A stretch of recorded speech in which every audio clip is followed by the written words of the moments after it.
Okay, good morning, ladies and gentlemen. Welcome to the October meeting of the Scrutiny for Communities. Apologies for a slightly delayed start. Before we can proceed, can I check that everybody can hear in the room and online, please? We online. Yeah, okay, good. Thank you, Andy. The agenda pack with papers is available via mod.gov or directly from the council website from the link which was sent out to members and is otherwise publicly available. When I invite someone to speak, could you please clearly state who you are for the benefit of anybody who's listening to the meeting so that I can identify who it is. And of course, this is useful for anybody listening to the recording later.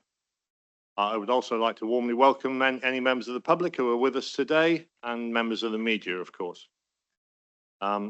As I've just indicated, this meeting will be recorded and be publicly available at some point in the next few hours.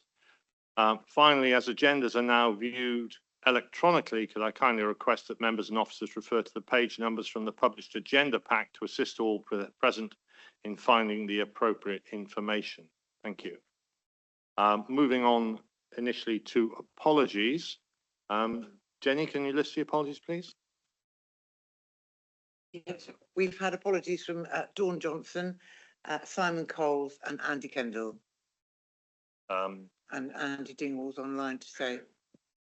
Yeah, we've had a nominated substitute for Dawn Johnson who's just called me to say he's hurt himself and won't be able to make it. And we're expecting a substitute for Simon Coles, but they haven't arrived yet. But yeah. Henry Hobb has, yeah. Andy. Yeah, just to apologise, unexpected childcare because of half term, couldn't make it in. But I think Connor Payne should be in for me for the first half of the meeting at least. Okay, thank you very much for that. Right, moving on to item 2, which are the minutes of the previous meeting, which was held on the 9th of September 2024. I wasn't here, so yes, Councillor Denton. I'm not mentioned as being present remotely, but there's a reference to my contribution, but I'm just not listed as remote attendance on that one. Okay, you can sort that one out. Thanks. Thank you. Right, going through the minutes, are there any, are you content with them, or are there any other changes or omissions that we need to take account of? Councillor Dingwall? I'll forgive the small typo in my name. It says Dingwell instead of Dingwall in the minutes. But also the question I raised was around looking at the HRA accounts as part of this committee, as well as the adults committee, and it hasn't been added into the forward plan. I was just wondering if that's a conversation we're going to pick up naturally or into 2025. Well, we'll do the forward plan now in a minute, so we'll pick it up then. If you just hang fire on that, please. Cool. Okay. Is that a legacy hand, Andy, or no? It is. Okay. Right, ladies and gentlemen, those are here. Otherwise, are you fairly happy that the minutes represent the business of the meeting? If so, can I have a proposer and a seconder, please? Proposed Councillor Parasanki, seconded Councillor Reid. All in favour? Yep, unanimous. Thank you very much. I'll just sign the minutes.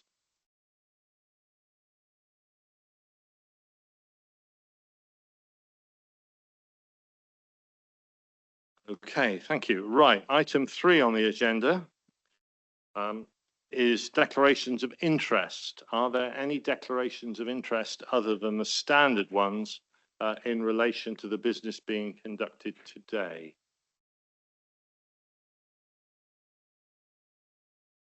No, good. Right, public question time. Now, before we go to public question time, I will say something I should have said right at the top of the meeting, was that we are under a strict time pressure here. We are expected to finish by 12 o'clock. So therefore, I would ask that members with their questions and observations are fairly succinct. And I've asked that the presentations be fairly swift and clear as well, so that we can hopefully meet that deadline. This is one of the problems, or this is one of the issues of the new arrangements. And for me as chair, trying to reduce a meeting down to 2 hours We'll see how it goes today.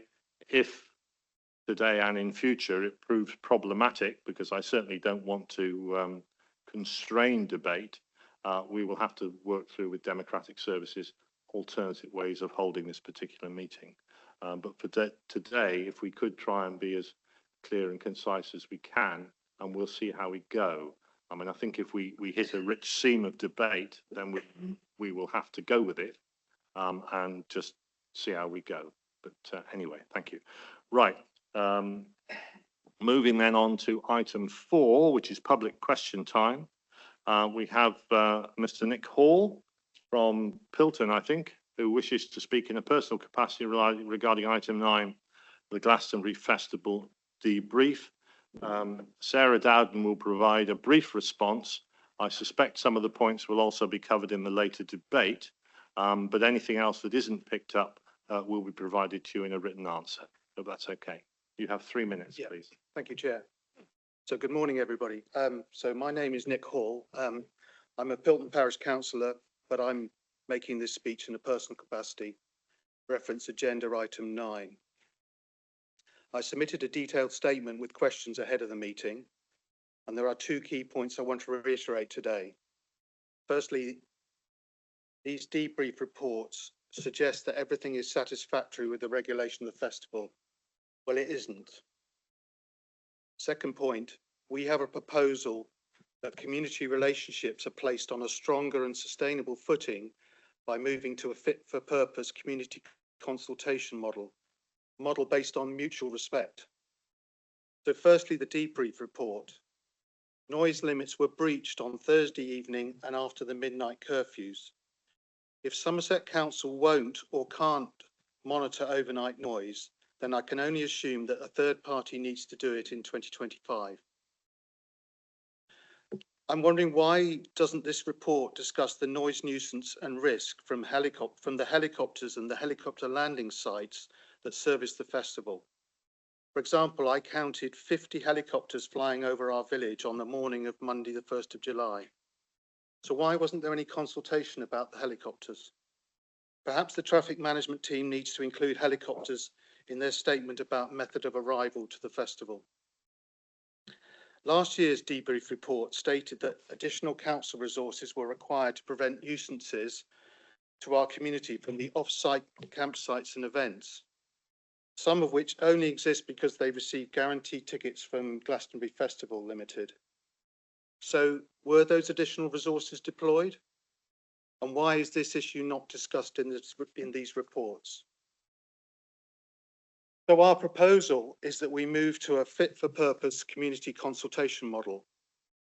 An updated and fit-for-purpose community consultation model is now long overdue. We've seen the site numbers increase to 210,000.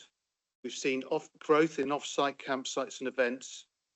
We've seen the expansion of the site in 2023 when the planning was approved.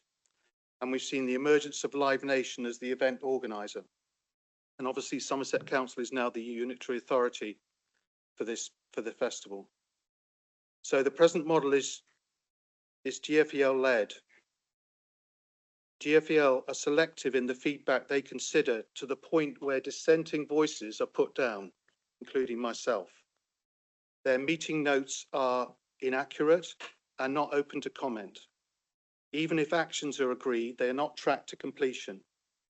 And Somerset Council and other agencies appear to be reactive. We have been in contact with communities who are close to other festival sites, and they have similar problems with festival operators, including Live Nation. So we believe that Somerset Council needs to replace this existing model, and it's in their remit to do it. So can I just ask that the Scrutiny Committee assist in guiding this process of change so that community relationships are placed on a stronger and sustainable footing? Thank you. Thank you very much. Sarah, are you in a position to? Thank you. Respond? Yes, thank you, Chair. I'm going to hand to Dave Coles, who's going to pick up some of those answers, and I think some of them might be covered in the later presentation, so they'll be picked up then. Dave? Yeah, I'll pick up the main points that Mr. Hall raised. So in terms of the noise complaints, overnight noise. There were no breaches of licence conditions. Overnight noise, we continue to monitor this year until 4 o'clock in the morning, with our teams on site reacting to any complaints that we received. Glastonbury Festival had consultants on site the whole time, so we feel that there is adequate monitoring undertaken for nighttime noise. This year we had 11 noise complaints, and compared with last year, there are 41 noise complaints. So we have seen a massive improvement in the level of complaints we're receiving, but there are resources available all night to undertake the necessary monitoring. In relation to the helicopters, we're not able to deal with helicopters under environmental health or licensing legislation. That would be a matter for the Civil Aviation Authority to regulate helicopter movements. Therefore, there is nothing we can really do about helicopters from regulatory services point of view. Off-site campsites this year we did, and I would cover it briefly in the report, but we did put in extra resource to undertake off-site campsite monitoring. So all the off-site campsites were visited by licensing officers and also visited by noise teams early on in the festival, and some of the bigger ones were visited on the Friday night as well to reiterate guidance about noise complaints, etc., and controlling noise. In terms of the community engagement and feedback, I personally don't feel that there needs to be a change to the system. There is a feedback process. There are meetings, regular meetings with the parish council, which parish council representatives attend, and members of the public and members of Somerset Council. I attended the last one and will be continuing to attend the ones that are scheduled throughout the year. Those meetings allow members of the parish council to ask questions and put their points across, and also members of the public that have attended are able to ask questions of Glastonbury Festival. We also attend Somerset Council to answer any questions relating to our regulation of the festival. Okay, thank you. Thank you, Mr. Hall. As you heard, some of those points will be picked up in the debate later, and if there's anything that you feel is omitted, then we can provide you with a written answer to that. Thank you very much. Right, moving swiftly on then to the next item on the agenda, which is our work programme for 24-25. So I'd like you to just have a look through the work programme and see what we've got on the list. If there are any other items that you feel ought to be added, then please let us know now. Councillor Dingwall, you mentioned something earlier on, but I'll come to the people in the room first. Councillor Pearce.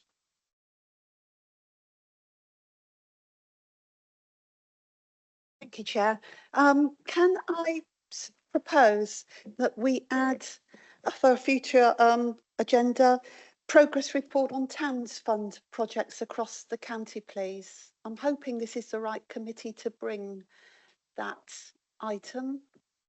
Well, we will ask the question, and if it's not, then we will let you know where it needs to be picked up. It would appear to fall within the community's remit, but since the floor is moving under our feet as we speak, I'm not sure, so we'll have to find that out. Thank you. Councillor Dingwall, did you have something you wanted to add? Yeah. During the last committee meeting a couple of months ago, I raised whether or not the housing revenue account should stay under us. Chris Hall was going to take it away and have a conversation with the adults committee as well to work out in the new structure where it best lives. I think it's probably a combination of both, but it'd be great to understand if it is going to be our responsibility when we can start to interrogate that. Thank you. It's my understanding it has already moved. Is that right?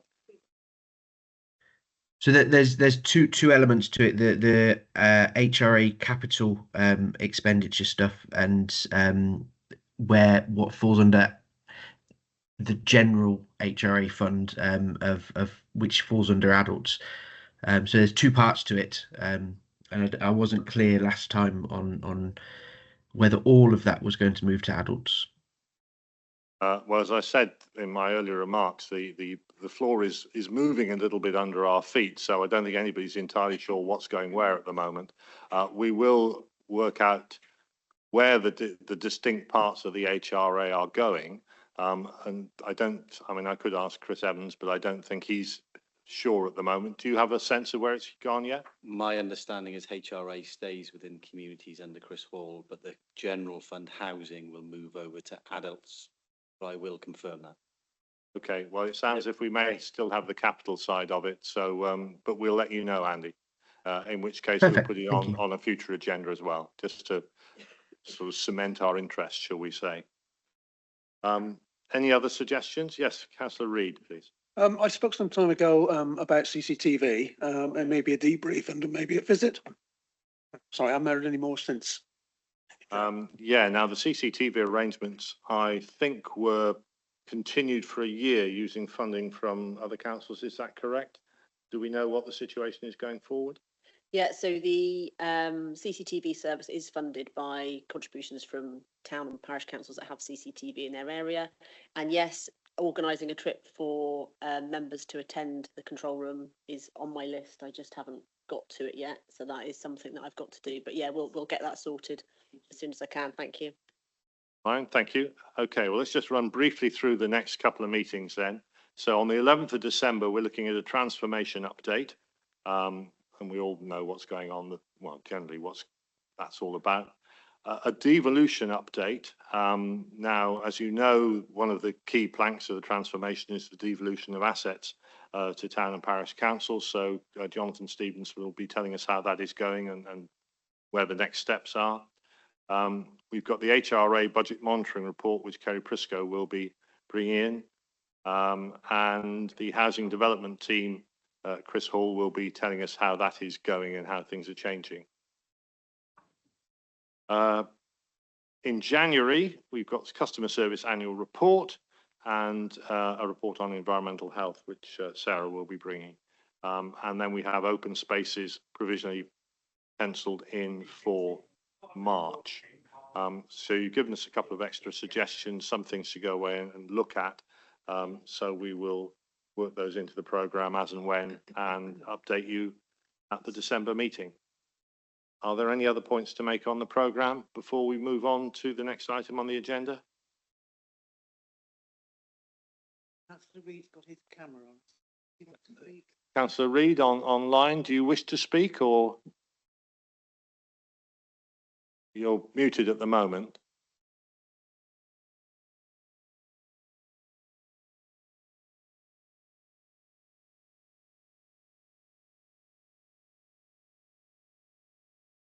Yeah, no, I'm listening in. Thank you.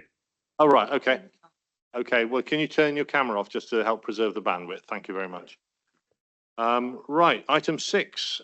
We have reports from two of our leisure operators, one in the south and one in the west, I believe. And they're going to give us a presentation on their activities. Right. So yes, who's going first? Jessica Kemish. Yeah, so we've got, as you've just said, we have two of our operators here today. So we'll have a presentation first from Freedom, who will then take questions at the end, and after which we'll swap over and then we'll have everyone active who cover our leisure centres in the West, who again will present and then take questions. Thank you. Okay, welcome to Freedom Leisure, Mr. Wickham, Mr. Candlin. If you, as I explained, we are under a bit of time pressure here, so if you could run through your presentation and we'll then take questions. Thank you. Absolutely, no problem. Thank you very much for inviting us today. Thank you for your time, and we'll do our best to keep to your schedule. I can see you've got a very busy agenda. Rob's actually going to present a good amount of the presentation. I just wanted to take a couple of minutes just to talk about Freedom and sort of a bit of background. So if you can just run on to the second, there we go, perfect. Freedom Leisure, we're a not-for-profit leisure trust, and we've been operating since 2002. And apologies if some of you are aware of this, but I appreciate with the change in setup, it might be quite useful background. We took over the facilities in South Somerset in April 2021, so at the very back end of COVID. Quite a strange transfer because the centres were all closed at that point because we didn't reopen until the 12th of April. We've since then added on the new Chard facility as well. So we operate the 4 sites in the area. We have been operating since 2002. We came out of a small rural trust, rural council in East Sussex, Wilton District Council, where we still operate. We're now up to 130 centres, some 6,000 colleagues, and I think a key part of our approach in South Somerset has been the investment in the 3 initial sites that we transferred. So if you've been to the sites, then hopefully pre and post you would see some significant changes, and Rob would touch on that a little bit more, but some quite exciting changes that have been facilitated through the council contract that we've got with you guys. On the wheel on the right hand side there, it depicts our core objective, which is around customers, clients, colleagues and environmental. And we feel that fits really nicely with the Somerset Council plans, and there's certainly links into each of those, and ultimately we're here as your operator for those sites to make sure we can help you to support the delivery of those objectives, and that's a key objective of ours, and that's where the client element comes into that. The final point I just wanted to cover off, and whilst we're talking about 2 of your contracts, you have other contracts. One of those is with 1610, and we've recently merged with 1610 from the 1st of August. So there's 4 sites that 1610 operate. 3 of those are in Somerset, 2 of those are council facilities in Bridgewater, and we've been operating those, say, since the 1st of August. So working closely with the team there. Appreciate there's a procurement exercise that actually started yesterday. So we're looking forward to tendering for those facilities. The 3rd site is in Chard, but as a private facility with a private lease with a separate landlord as well. So I thought that would be useful background for you. Hopefully Rob can now go through some of the detail of what's happened in the last year within those centres. Thank you, Matt. My name is Rob Cannon. I'm the South Somerset area manager for Freedom. I'll take you through the next few slides. So this slide just depicts the strengths, weaknesses, opportunities and challenges that we have in this area. So strengths, I'll start with that first. So capital development works. We spent over £3 million, started in August 2022. That included new state-of-the-art gym equipment in 3 of the centres. Chard's a new centre anyway. We have a strong Healthy Communities programme, which is really, really important. Professionally qualified team. We have online joining and a fitness app.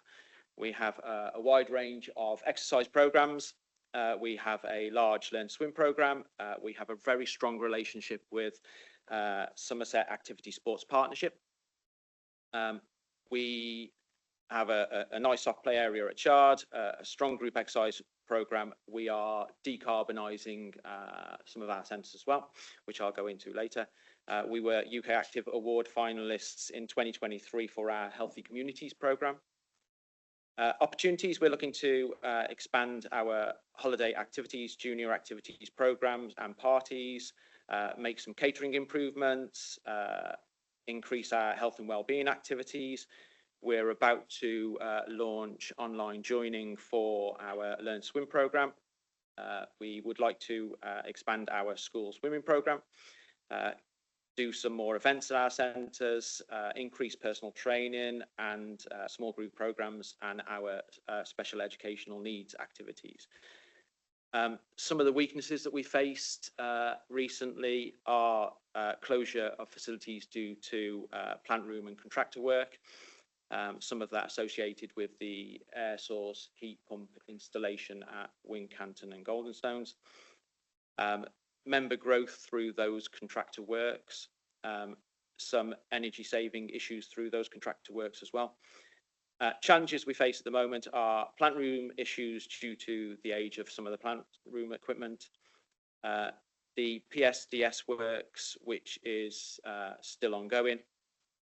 Fire alarm issues at Goldenstones, but that work should be started soon. A roof leak at Wincanton, but we have been liaising with the council over that. Competition in the area, staffing resource remains an issue, and the rising utility and staffing costs and the economy.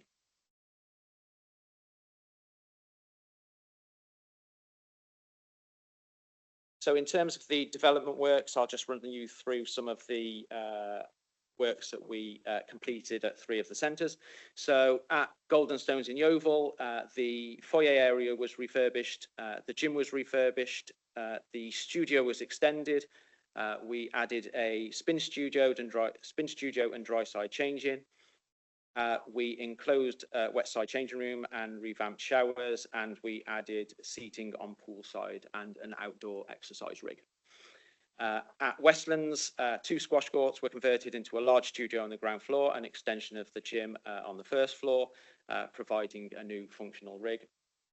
At Wincanton, saw the refurbishment of the foyer area, the reception desk to create a mini cafe with a barista machine. The gym was converted into a studio, and the studio converted into a gym, which with an extension created through knocking down part of a store cupboard, which also created a dedicated spin studio.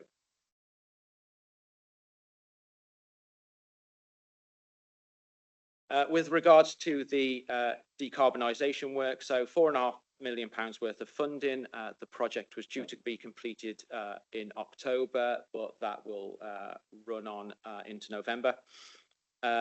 This included at Wincanton LED lighting and controls, air handling units, air source heat pumps and solar PV. At Golden Stones, LED lighting and controls, air handling units, air source heat pumps and solar PV. At Westlands, LED lighting, VRF heating and cooling, and solar PV. And this is a total saving of about 423 tonnes of carbon per year. So really important.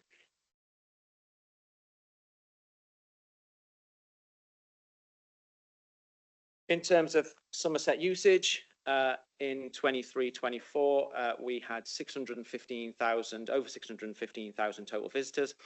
That was over 218,000 fitness visitors, 146,000 swim visits, 147,000 visits on our Learn Swim programme, and we had 4,378 fitness members, 4,432 on our Learn Swim programme, which was totalled at 8,810 members in total.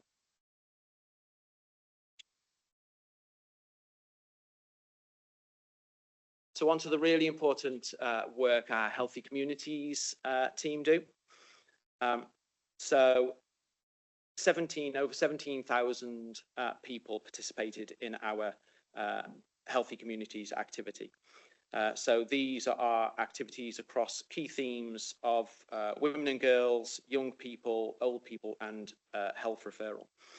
So that participation will be over 20,000 this year. We had 1,380 free family or carer swims. 1,887 people participated in our This Girl Can attendance programme. We gained £76,000 worth of external income for health community projects. We had 275 people go through our GP referral programme, and 355 people go through our enhanced access programme.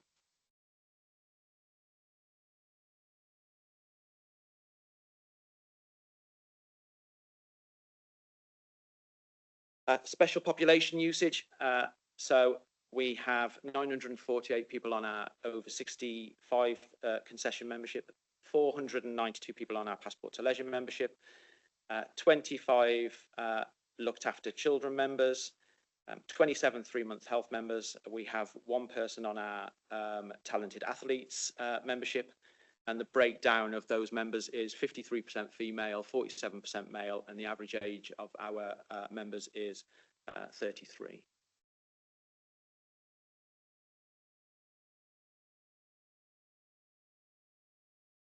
Some of those healthy community activities that we did in 23-24. So we provided teenage warm spaces. So this is a 12-week programme for young people to be safe and warm doing activities in the centre during the winter. So this is activities like pool, darts, table tennis, and these activities took place at Golden Stones and Chard. Female-only weightlifting. So this is to encourage females into the area of the gym and teach them safe technique. We ran Parkinson's classes. So this is specialised classes and for participants and carers to be active and socialise with a hot drink after. We did walking aerobics, a low-impact version with fun, accumulating over 4,000 steps. We did LGBTQ swims, so quarterly swim sessions for local diversity group in Yeovil, making the centre a safe space for them to be active.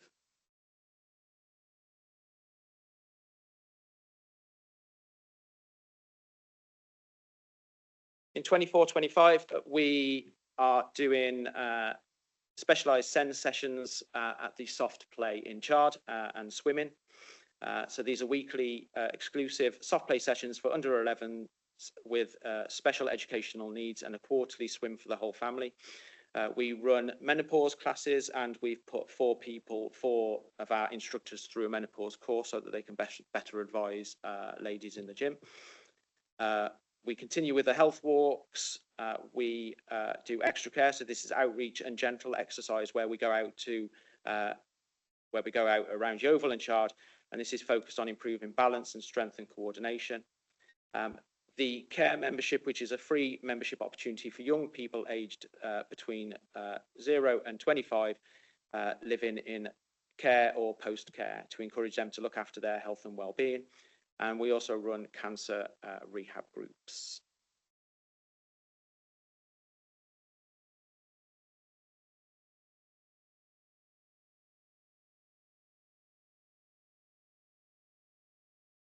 So this next slide is just a testimonial from a local health coach from one of the GP practices. Our patients come into the surgery for many different reasons. Physical health and mental health go hand in hand. Having the service and ability to try out local gym has benefited patients in a proactive, positive way. This then has a great impact on their physical and mental health. GP appointments are difficult to get. The surgery offers a wide range of health professionals to support the needs of our patients. Health coaches work hard to provide social prescribing opportunities for patients to access. The referrals to use the gym have worked well with patients, and patients have engaged in the opportunity and have been supported by gym staff and tried different classes. The benefits of being able to try the gym have had a huge impact on patients' overall health. This in turn has reduced the number of appointments within the surgery, and the patients have gained confidence in their own ability to take accountability of their own needs.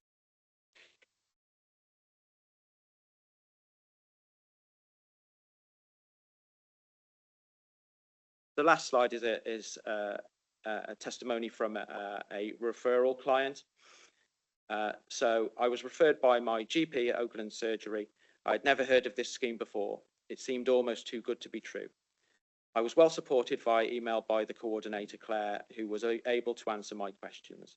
At my induction meeting with one of the coaches, I gave details of my health problems and what I was hoping to gain from the scheme.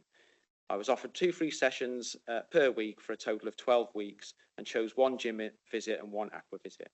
Both sessions were in the evening. I wanted to see if I could improve my core strength, stamina and balance. The aquafit class was a surprise to me the most. I've never been confident in the water, so was really unsure about the water-based exercise. However, the easy access to the water enthusiastic coach music program, which flows, I soon realised I could do far more exercise than I'd done for years. The biggest bonus was that it was pain-free exercise, having the water to support me. The whole experience is non-judgmental, which I found very reassuring. Everyone does what they can. I won't read the rest of it. But yeah, a really good testimonial from a client. That's the end of the presentation. Okay, thank you. I was just going to say we probably need to move on, but thank you very much for that. I'll now open it up to members of the committee if they have any questions on what was said. Councillor Reid.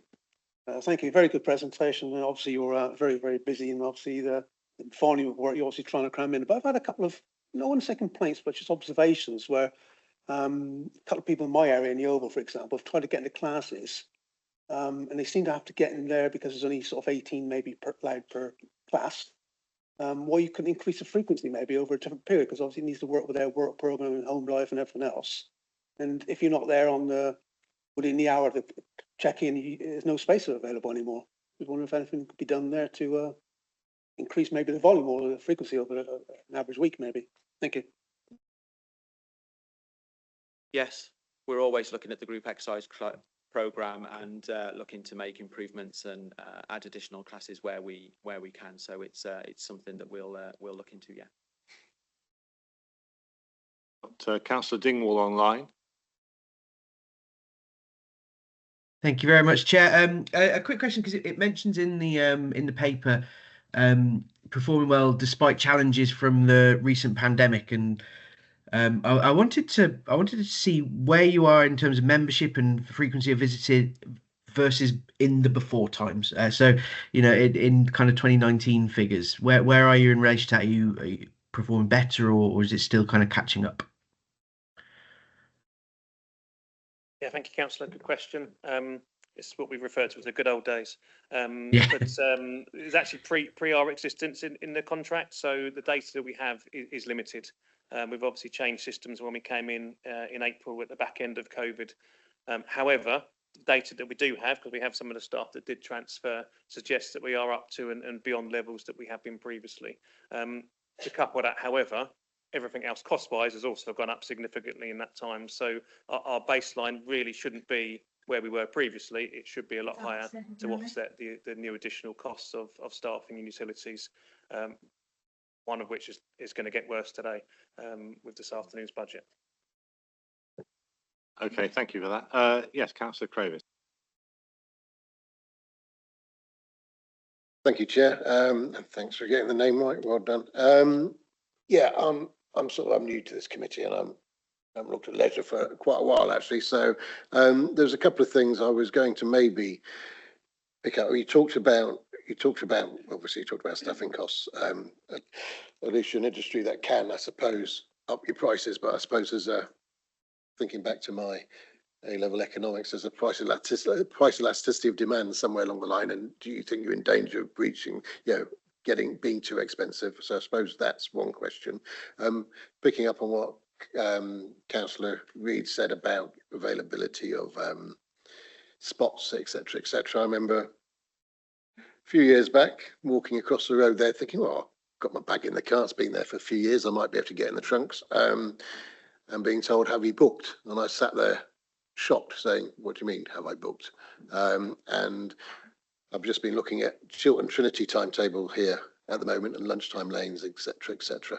Because obviously where I live, it's just as easy for me to get to Chiltern Trinity than it is to get to Taunton, although I couldn't actually get a bus to Chiltern Trinity from where I live, where I can get a bus to Taunton. But of course, I notice your lunchtime lanes, they've got a restriction on them. And I wonder how you get over that, someone walking in and I don't know if you're Chiltern Trinity or not, I'm just talking hypothetically, how you get over that walk-ins and people. So just thinking, do you know what, I'll go for a swim. And you can't, and because they're full up, and how you get over that. And my final question was, and you talked about decarbonisation works, and that's way to be commended. That's quite an awful lot of money you've invested there. Have you got a payback period there? And is that something you would have naturally done if you weren't was that a decision made by yourselves? And excuse my ignorance, Chair, if I don't know this, or was that part of the contract, etc.? Chair, I'll do my very best to answer that in 60 seconds, if that's yes, okay. Please. Three of those. Pricing is a very good question, very valid. There is a balance. We need to find that sweet spot. However, I think we're all accepting that everything in our lives is getting more expensive, and we need to find the balance between those costs. Our staffing costs, as an example, are about 50% of our overall costs, and utilities are about 15%, neither of which we actually have much control over. So the only thing we do have some control over is pricing. So we've got to find that balance, and we're constantly striving for that. Lane swimming, the pools you referred to are from my colleagues over here, I think, or it's certainly not ours. We don't have bookings on our lane swimming, and you're very welcome to come to some of our sites and walk in at any time. And I'll defer to colleagues who, it might be your sites, guys, I'm not sure. On the PSTS, that was government funding. supported by initially South Somerset and then Somerset Council. The projects have escalated. It was a council project, so we've supported that. It actually coincided with the timing of the tender and the process, so it got a little bit messy, if I'm honest. Those projects should have been finished over 18 months ago, and they're still not finished, which is a frustration. And Rob's referred to that into some of the challenges that we're having, and we're almost there. It feels like we've almost been there for quite a while now, so hopefully this is going to be the last time we're going to say that. But the majority of that funding was central government, not either ourselves or local government. Having said that, one of our key objectives I referred to earlier on is around sustainability and environmental, and that's an absolute key focus for us as an organisation, because we will be one of your biggest users and creators of carbon emissions as leisure centres, especially with swimming pools. So you're absolutely right to raise it. We certainly got lots of plans in place that we've already implemented and further to come to make sure we're minimising our carbon footprint as much as possible. And as of yesterday, actually, we've become the first operator to be carbon literate as an organisation, as a leisure operator. We got our accreditation through yesterday, so that hopefully signifies our commitment. Okay, thank you for that. Yes, Councillor Denton. Hi there. You mentioned about staffing and the struggles. I don't know if it was in your what the risks. What are your big issues with staffing? Is it that it's a high turnover? Are people only there for short periods of time, maybe between uni and school? Or do you have something in plan, and how are you recruiting? Because that is a real challenge, isn't it? Yeah, I think you're absolutely right. It's a challenge. It's a challenge that we faced in industry for as long as I've been working in industry. There is a push centrally through some of our governing bodies actually to try and address some of those challenges. The biggest challenge is the margins, and we come back to the pricing point and elasticity of that. But actually, we pay a lot of minimum wage staff, and that's why the budget has such an impact on us today. Looking at the 6 and is it 12, 16% or so increases that the 18 to 21-year-olds are going to benefit from, which is absolutely fantastic. But we've got to find a way of affording that. I do see that as an opportunity, because once we've got over the first hurdle of affording it, actually we're then, we're quite appealing, because that's not a bad salary for a 17, 18, 19-year-old, which would be 23,000 or so, I think, roughly, which is a lot better than where it was a good few years ago. But it is a challenge. We do struggle with getting people into the industry and keeping them. And that's not freedom leisure. I don't think there's any other operator. I think it's just it's a reality of the situation we're in. A lot of people see this as a nice job to come into, because they've been at a swimming club, they like swimming, they like football, they like basketball, whatever it might be, and they fall into it. Some, like me, stay in it, and I haven't found a way out, not that I want to, and others will go off, and we lose an awful lot of people to the emergency services as an industry, which is great, and there's a link there, and we've got to work with those organisations and support them as well. It's an ongoing challenge. We focus on our training and development, and actually trying to recruit based on people that want to give something back to their community. And I think that's the benefit of our not-for-profit status, is when people work in their local facility, if we can achieve some surplus, it goes back into that community as well. And that's where we tend to get a better service for those people. Yeah, and I just also wanted to know, is there a demographic that you found that you haven't been able to reach specifically? Because I've noticed you've got, quite a lot of, there's a health connection. Yeah, just curious if there's any demographic that you think you haven't reached yet that you could work on. From a customer perspective, Yeah. or from a staffing perspective? Yeah. From a customer's perspective, I think there will be. I think there's still work to do with the older population, but I think it's also important that we look at the demographics of each town that we operate, and it's not one size fits all. Actually, it might be different in Yeovil than it might be to Chard, and it might be to Wincanton. So it's important we look at what the needs of each of those towns are and understand what we're missing, where we're missing it. And it's not just, it works in Yeovil, so we put it in the other two. It might be very different across the site. So there will be opportunities, and we absolutely know there are. And that's, Rob's touched on some of the opportunities going forward, but our plan actually is several pages and loads of activity that's coming up as well. Okay, I think we've just about reached our time limit on this. One very brief question. You mentioned one of the challenges, I think, was this leak at one of your centres. And you said you were in discussions with the council. So the responsibility of the leak presumably is with the council rather than yourselves, is that right? And if it's clearly causing you problems, we would like to know about it. I believe so. It's being investigated at the moment. All right.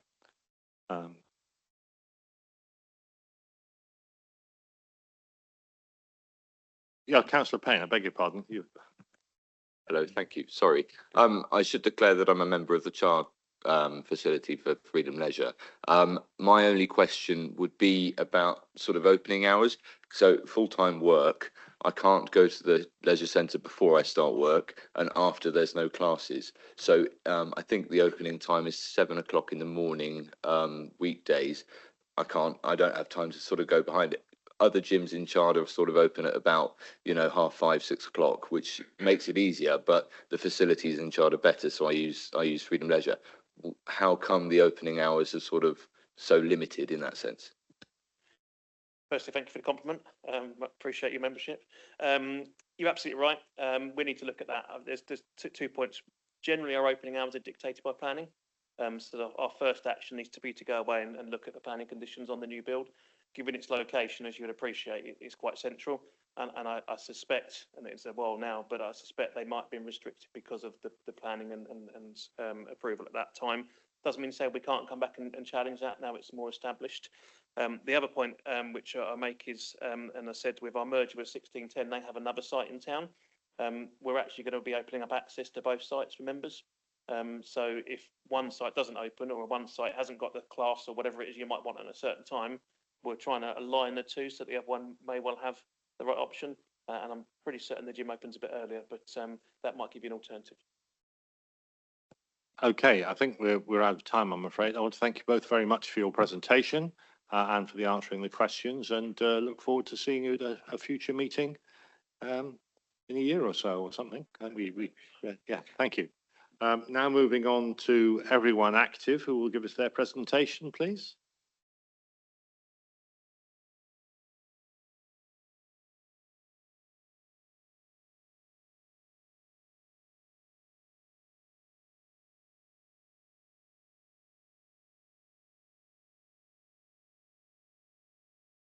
It's Mr. Mundy and Mr. Washington.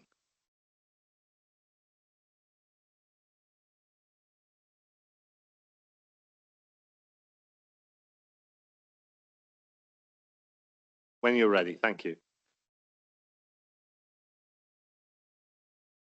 Good morning, Mark Washington. So I'm the contract manager of Everyone Active in Somerset. Like Freedom, we're a national operator. I'm going to focus my 5 minutes on what's happening locally. So those that don't know, we've got 5 centres within the Somerset contract: Blackbrook Leisure Centre and Spa, Wells Springs Leisure Centre, Wellington Sports Centre, Taunton Pool and Vivery Golf Course. What I would like to do is take this opportunity for those that haven't been to our centres to come and have a look. We're offering free tours, no paid tours, free tours to come and look around our facilities. Need to go through Jess to book that in. So if you've got a genuine interest in 1, 3 or 5 of the centres, then I will take you around those centres and you can see the improvements and the modifications we've done. But yeah, we're a big national operator, but keeping it locally and see what's going on within our contract. So just looking then further afield, obviously, with regards to the amount of colleagues that we employ and the turnover and a bit of history on the national side, that's all there that you can see. I'm not going to go through that because of the time that I've got. So like Freedom, we do face challenges with recruitment, and it is around recruitment, retention and what we do locally. So we try and link in with local further educational partners, so colleges and Richard Hewish. We don't see a big intake with regards to university in Taunton and Somerset. So we look locally around the sort of 17, 18, 19-year-olds. And as we've rightly said, with the changes that we think or we know that's going to come through this afternoon, that I think will be a positive upside that we can look at. But we employ, just over 300 colleagues across our 5 centres. I'm not going to go into too much detail about the framework because Adam will cover that within his activity and wellbeing section, but you can see the clear structure that we have there at a national and a local level. And like Somerset Council, we're going for 2030 as our sort of operational net zero. There's a big project that is just coming to conclusion now at Wellington Sports Centre, where it's gone on for 10 months, and I'll talk about that in the next slide. So just picking up on Wellington Sports Centre, so November 2023, we commenced the decarb project. If you ever think about taking a roof off a building over the winter months with 2 named storms, is a good idea. It's not, but we obviously had to work with Somerset Council with the decarb project, which the gas boiler has been removed, the roof has been completely removed and replaced, and new insulation, solar panels on the roof, and that will really help for both our and the council's objective with regards to 2030. I want to pick up really 3 main successes now operationally, and Wellington Sports Centre is one of them. Those that know the centre, it's 50 Road.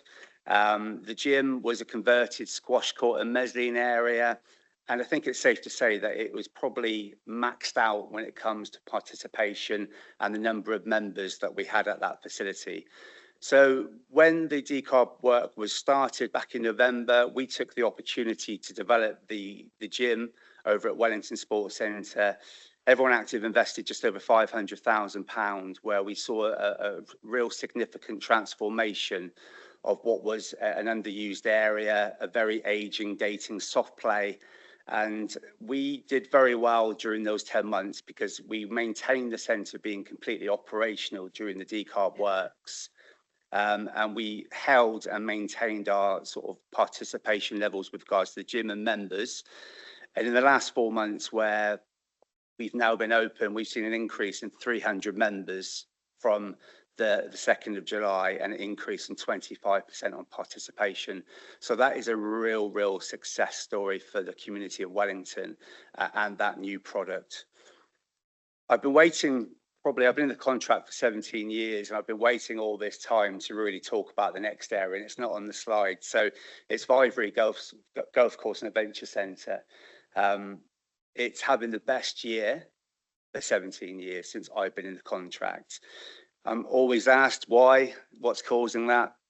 Well, believe it or not, the weather has really helped this year. I would say it's almost been the perfect weather conditions for golf and outdoor activities. It's not been warm enough to go off to the coast, but it's been predominantly dry, apart from a couple of spells that we've had. So the weather has definitely helped. Part of obviously Everyone Active now, we're a national company, and we've got a high number of golf courses now. We are the main operator for golf courses across England, and that helps because now we've got a working group, and we've really focused in on golf and what golf, the high ropes and the mini golf can achieve. We've got new websites, we've got new booking processes, new membership platforms. We had a very successful open weekend at the start of April, and that centre's really gone on to be successful. That can change. That can change very quickly. We know that Vivery is prone to flooding.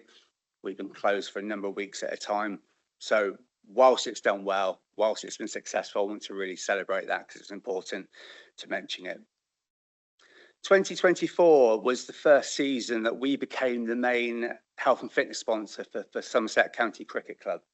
That was a new partnership that we entertained, and the real good news is that we've just secured the 2025 partnership for Somerset County Cricket Club, because most of you will know the women's game is turning professional. So we host and we allow a contra deal where the professional players for both the men's and women's game will use our facilities free of charge.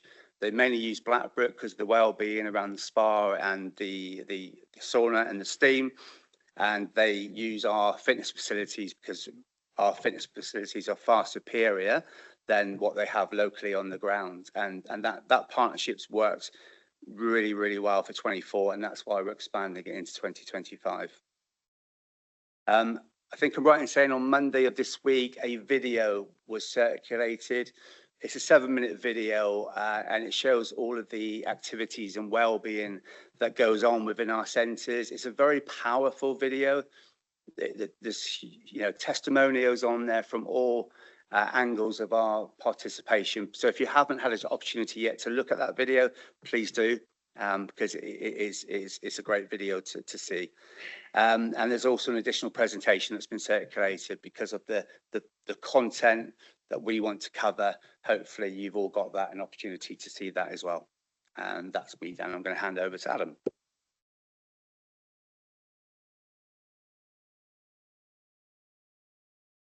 Yeah, so I'm Adam. I'm the Regional Contract Activity and Wellbeing Manager for Everyone Active. So I'm part of the regional support team. Each contract has a dedicated activity and wellbeing manager. In this case, it's Ali covering Somerset for us, and I'm part of the regional team that's supporting her and with all the delivery of all the great things she's doing on the ground. So first thing to talk about is sort of our 4C strategies from a national level in terms of the 4Cs, which is communities, colleagues, carbon reduction and commercial delivery. Mark's obviously touched on 3 of those, so I'm just going to talk about the first one. And we've got the social value figures there for the first 6 months of this year, so that's April to September for the contract. And those who don't know what social value is, it's research done through Sheffield Hallam University, along with Sport England, Experian and Data Hub. And it's calculated the value and put into monetary terms the value of physical activity and how that repays society, essentially.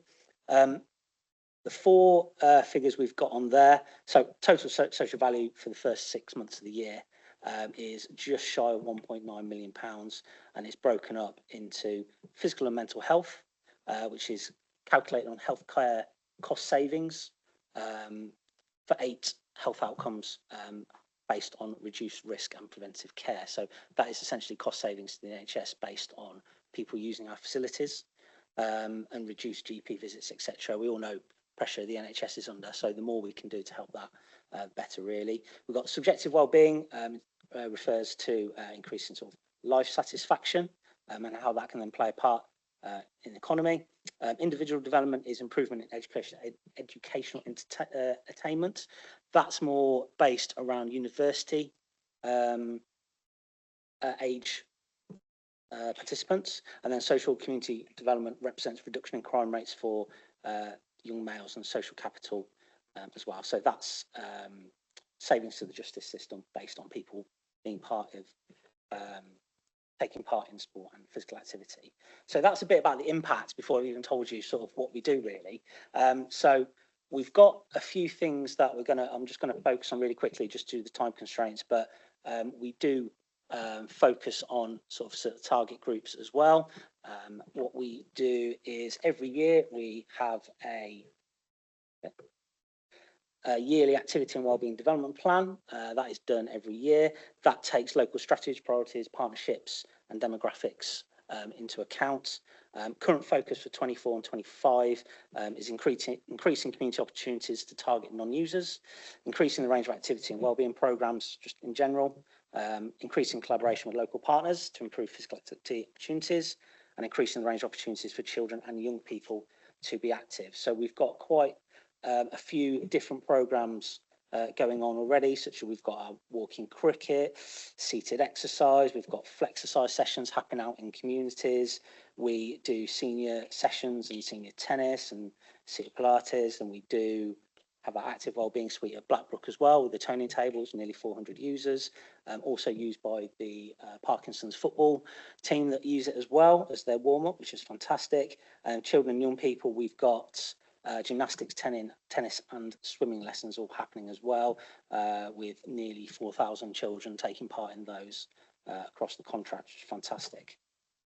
Just in specifically on some projects, so we have our GP exercise referral scheme, so it's proactive, so that's in partnership with the Somerset Activity and Sport Partnership.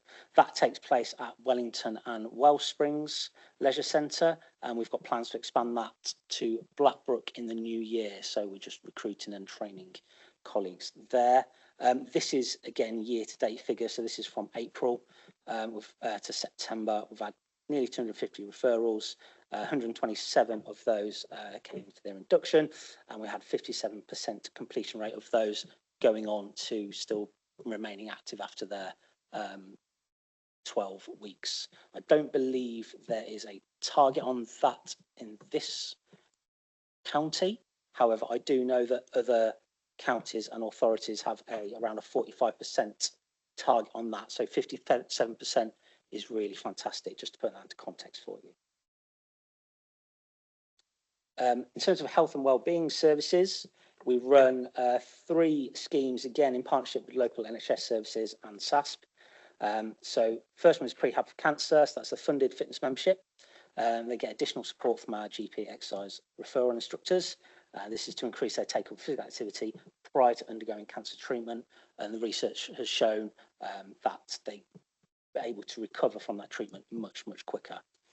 23 referrals, when it says to date, that's since April, just again. So that's 23 to date from there. We have a peri-op scheme, again, funded memberships, same additional support from our GP exercise referral instructors. And this is for those that are waiting an operation. This tends to be around sort of people waiting for maybe knee or hip or shoulder or whatever operations that maybe need to move a little bit more to help with that. Got 10 referrals to date, 4 complete there, funded 3 months, 2 still waiting for the operation, have been added to the proactive scheme to keep that going. With both of those schemes, what we have done is we've offered them an additional 3 months free usage once they've had their treatment to get them back into being active, because that can be a bit of a barrier as well. They've had their treatment, they're probably feeling a bit grotty.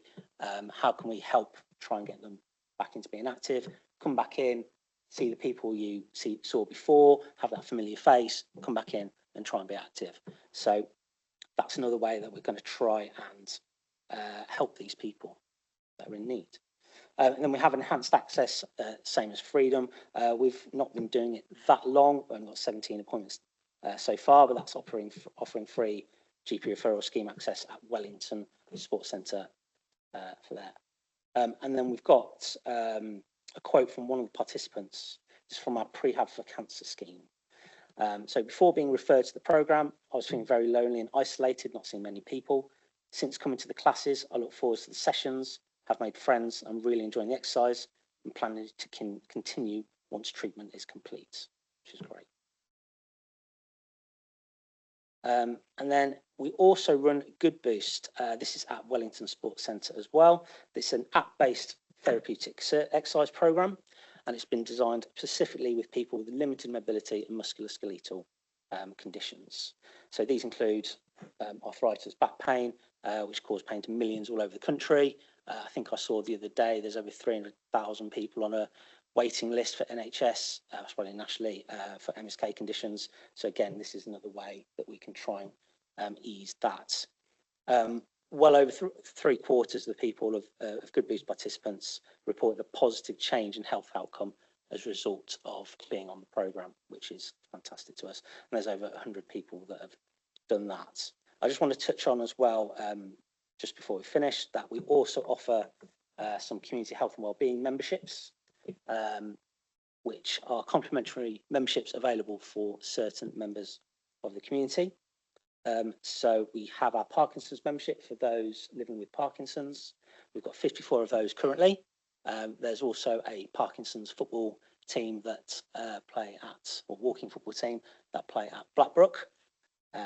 We also have cared for children memberships, so that's children currently living in care, 20 of those currently, and we have 51 care experience, that's children aged up to, well, young people up to 25 that were previously in care and now aren't. So we aim to support them that way, and also calculated that we offer around 900 hours of respite care year to date, April to date, for those that are caring for a loved one who then are able to drop them off in our facility. Our instructors will then take them on whatever class it is, and it allows the carer to go and have some of their own time.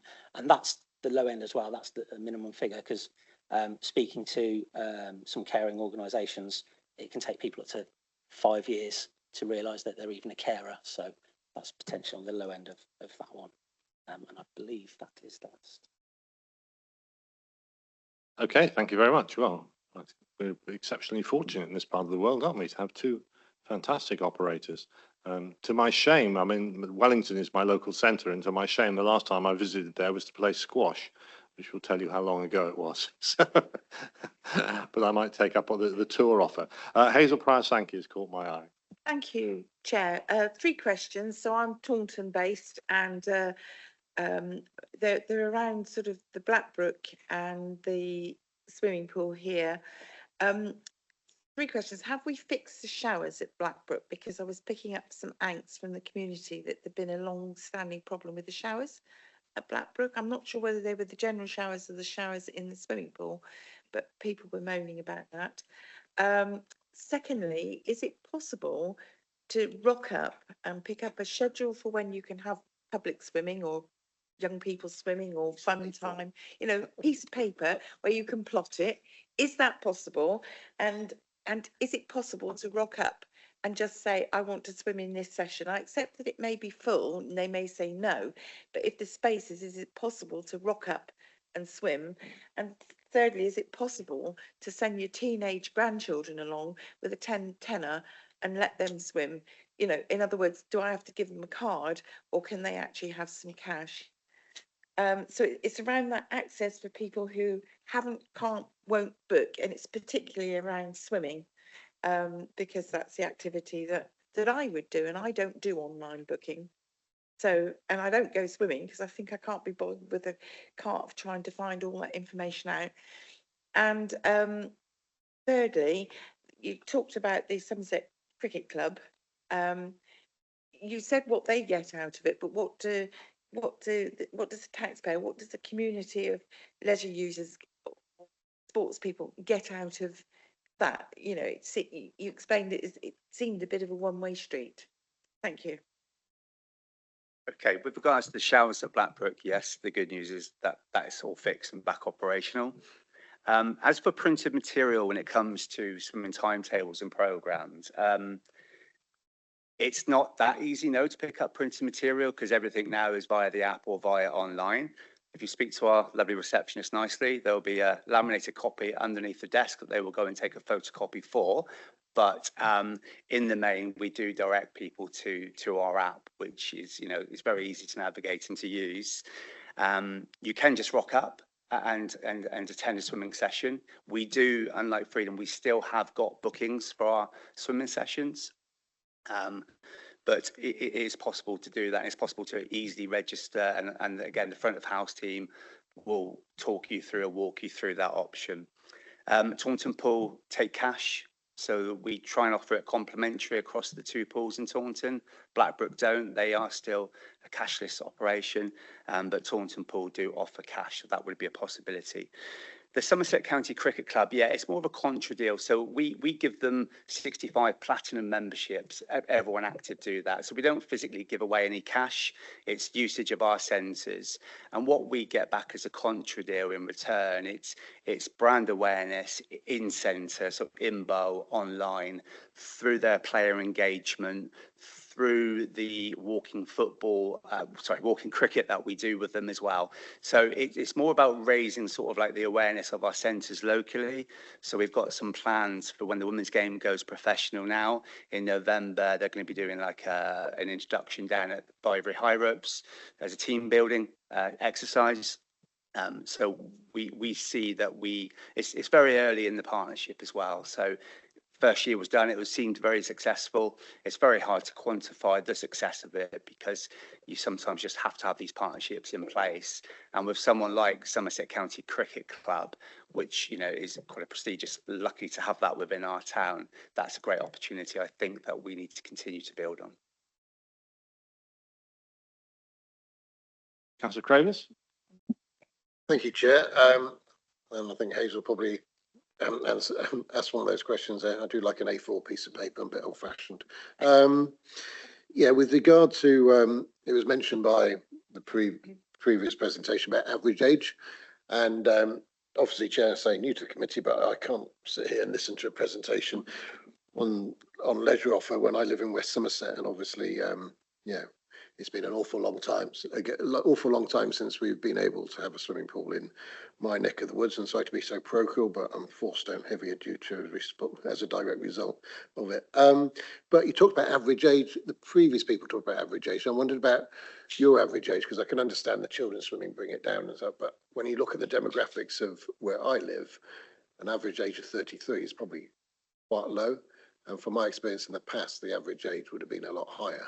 And how do you deal with, 55-year-old overweight males and getting them active and getting them in your facilities? Well, you're not alone. Within the quarterly reports that we produce for the council, there'll be a full analysis of our sort of age profiles across each centres. So yeah, we are, as you rightly say, from learn to swim babies right the way through to people in their 90s that use our facilities. It does vary centre to centre. That's why obviously we provide the data separately. I think it'd be safe to say we could take literally anybody within our leisure facilities and put them through whatever program, because the aquatic side or the aquatic world might not be for everyone. I started as a lifeguard when I started my career. I don't necessarily like swimming so much now, so I tend to use the gym side of facilities. And within the centres, with our personal trainers, with our fitness motivators, and our programs both via the app. So we've got memberships that include being able to exercise at home rather than in our facilities. And from our exercise referral programs, I think we've got a full good range of coverage right the way across the contract. Because I forgot about, I missed one. Also fascinated, yes, speaking about the void that's in West Somerset, I was fascinated to look at those figures for social value, and particularly with ageing population. I'd love to have some figures at some point of what social value a facility in the west of this county could add. Thank you. Yeah, so I'm not sure if they do that speculative, as in looking forward. It's stuff that's already been and they've processed the data. So we can take that away and have a look for you, but it's not something I can unfortunately answer right now. Yeah, thank you. It probably was a rugby pass as well. Okay, I can't see any other questions. So I want to thank very much both sets of presenters for some very informative presentations. As I say, I think we seem to be exceedingly fortunate in this part of the world to have two really good operators who are thoroughly engaged and clearly very successful at the moment. And we will hopefully receive regular updates in the future. But in the meantime, thank you, all 4 of you, for your time and your trouble in answering the questions, and look forward to seeing you again. And certainly I will take you up on your offer of a guided tour, I think, but to Wellington, that'd be good. Even if it's just to remember my squash playing days. Yeah, I'm not sure my knees are up to it. Anyway, thank you very much indeed. Right, we'll move swiftly on to the next item on the agenda, number 7, which is the month 5 budget monitoring report. And Kerry Heppel is going to take us through this. Take it away, Kerry. Oh, beg your pardon. Sorry, am I able to just ask a quick question on the previous one? So only 2 of the providers that we use in Somerset have come to give us presentations. Did we ask all of them? Does anybody know whether the others? So we have slightly different arrangements, as you'll have seen in the report for our providers. For example, in the East, we have a landlord-tenant arrangement rather than sort of the contractual arrangements that we have in the South and in the West.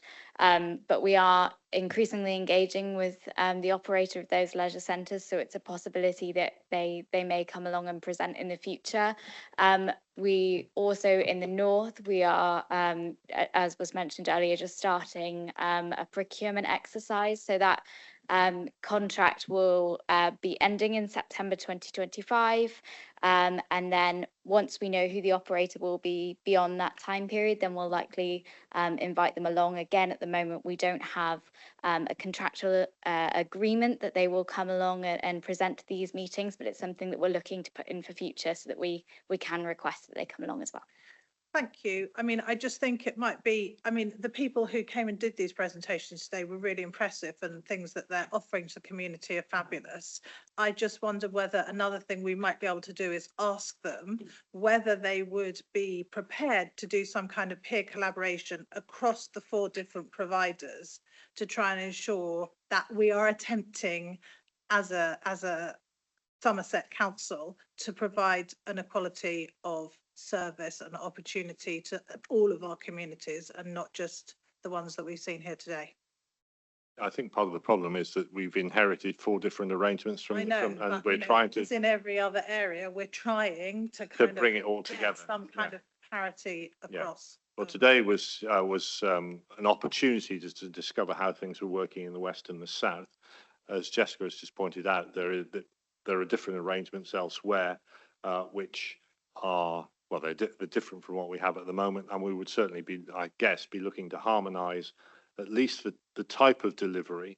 I'm not sure we'd ever, I mean, all these things will be tendered, but bringing them all together to the same place at the same time is always going to be tricky, because they all have different start dates and different finish dates, and so I don't think we can explore this anymore at the moment, but it's certainly something the committee can take away and we can look at. Can we, Sarah? Yeah, we'll look. Yeah, we can. Thank you very much. Thank you. Thank you very much. Right, Kerry, sorry for that slight interruption. Take us through the budget, please. Thank you, Chair. Good morning, everyone. I'm Kerry Heppel, the Service Manager for Finance, Supporting Climate and Place and Communities. The recommendations for the report received is to ask Scrutiny if there are any general comments or observations to be considered making to executive, and if any actions in the report are appropriate, and if there are any further actions to be included.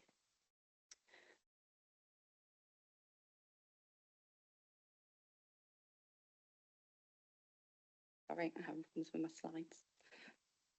Okay. The month 5 revenue budget monitoring report for Somerset Council was presented to Resources and Corporate Scrutiny on Monday, 28th of October. The report shows a revenue overspend of £5.3 million across service directorates. This has been offset by £6 million of corporate contingencies, leading to a forecast of 736,000 underspent. Overspends are still being seen in children's services and climate and place, with current predictions forecasting £7.5 million overspend in children's services and £4.3 million overspend in climate and place. Month 5 community service report shows predicted underspend of 447,000. This is an improvement of 1.447 million since month 4. In the main, this is due to identifying £1.2 million worth of surplus budget within leisure services, as budgets are not required, and this is due to the merging of the 5 councils into one. Further improvements have been seen across regulations and operation services, reducing the pressure from £1 million reported at month 4 to 731,000 in month 5. Current pressures are still being seen across open spaces and street cleaning, coroners and environmental health, and where possible, regulation and operations are looking to reduce these in future months. That's it at the moment. Okay, thank you very much. Very short and sweet. Councillors, any questions?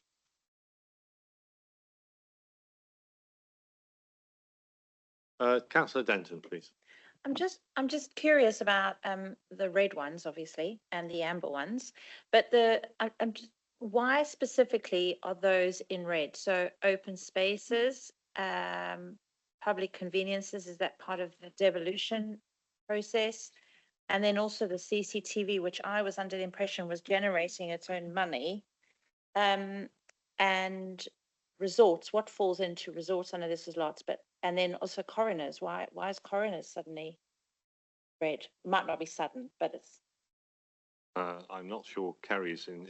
Yeah. Is Sarah in a better position to answer this, or Chris? They're in red because they're overspends rather than. Yeah, so underspends, what's but, happened, pretty much? Sorry? Yeah. Oh, okay, right, yeah, sorry. Sarah might want to kind of go into more detail. So I think we've been reporting in previous months around the coroners.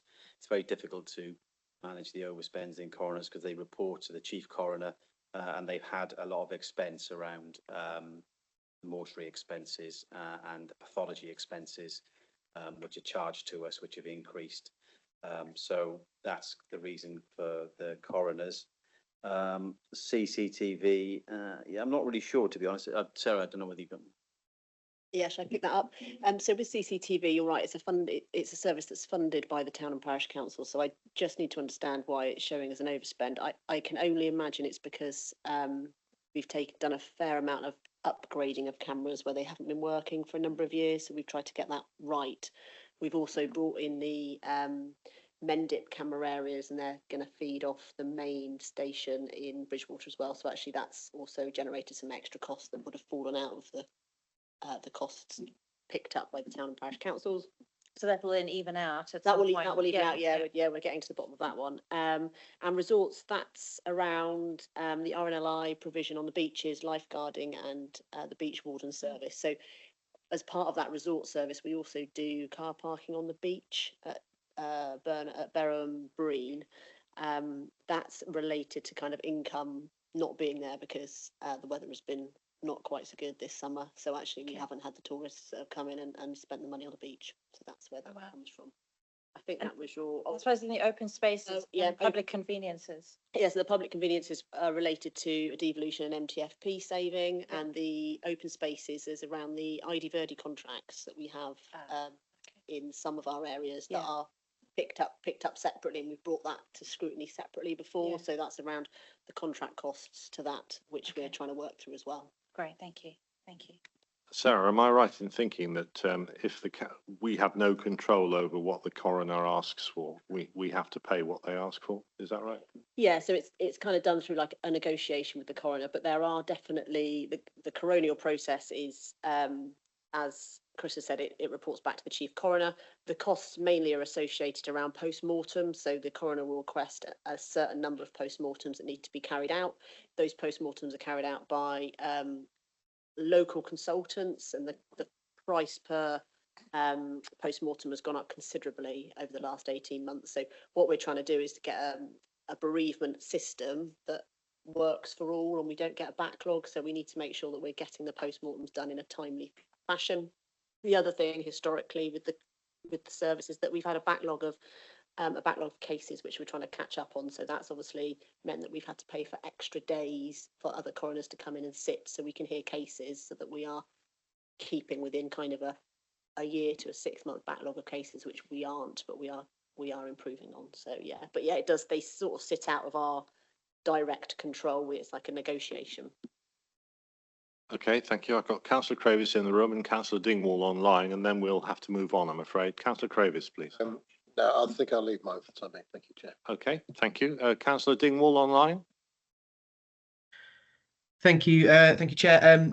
3 hopefully relatively quick questions. The first, looking at the cultural services underspend of 1.2 million in leisure services, the report doesn't go into a huge amount of detail outside of its kind of legacy contract issues. Is there any information that could be shared on that, even just very high level? And happy for a written answer if it's too complicated or too long for today's meeting.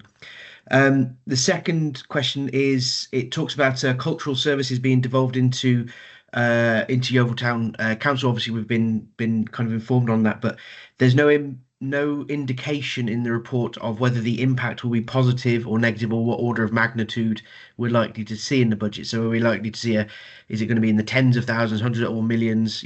It's not clear from my reading the report there. And the third question was in underachievement in bereavement services. I just wanted to firstly make sure I understand the terminology correctly. Underachievement, as I've read it, indicates we've not had as much income as we expected because it's an income generating element. And so it's only 12,000, only in inverted commas, 12,000 underachievement. But what's driving? Is it less demand, as in are less people dying than we maybe forecast for, or is there competition from private sector that we're unaware of and maybe makes that a bigger risk in the future? Gary or Chris? So I'll pick up the first 2 points. So the legacy budgets, I can definitely provide a written answer about that. It looks as though it's just budgets that were brought together, possibly one-off items that we no longer require. So we'll be passing those back through the MTFP process. With regards to devolution to Yeovil Town Council, we are still very much working through the process at the moment. There are complications, shall I say, with some services that the services have devolved, but we've still got contracts in place that we're still picking costs up, which we will charge Yeovil Town Council for. So we're just working through that. So those figures will come through shortly. And I'll pick up the bereavement services, if that's okay. So yeah, you're quite right. We are in a competitive arena there, that we are not the only 2 crematoriums in Somerset. You'll all be aware of that. And the other 2 are private sector. So we have to make sure that we're matching our costs, that we're not completely out of the market.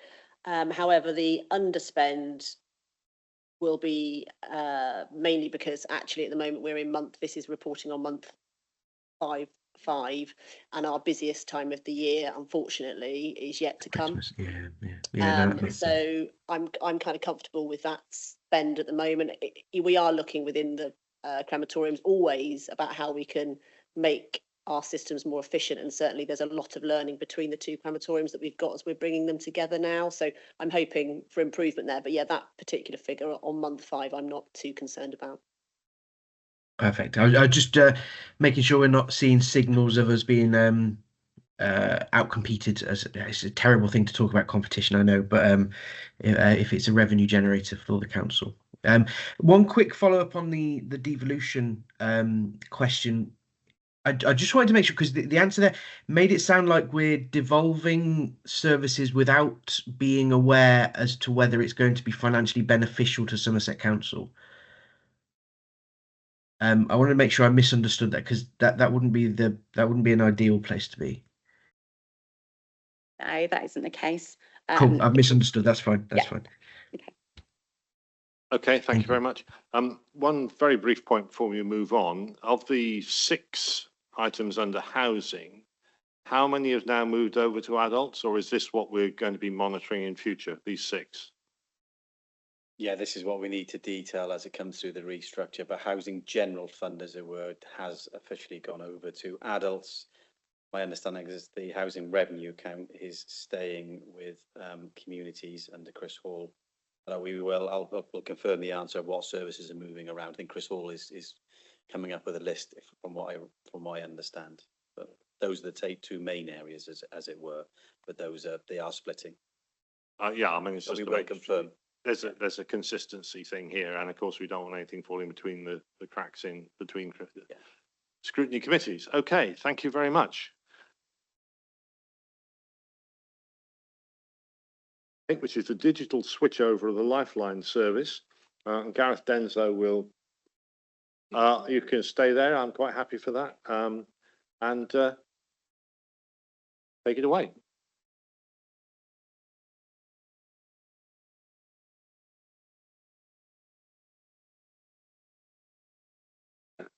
Sorry, Bear, I'm just going to bring the slides up.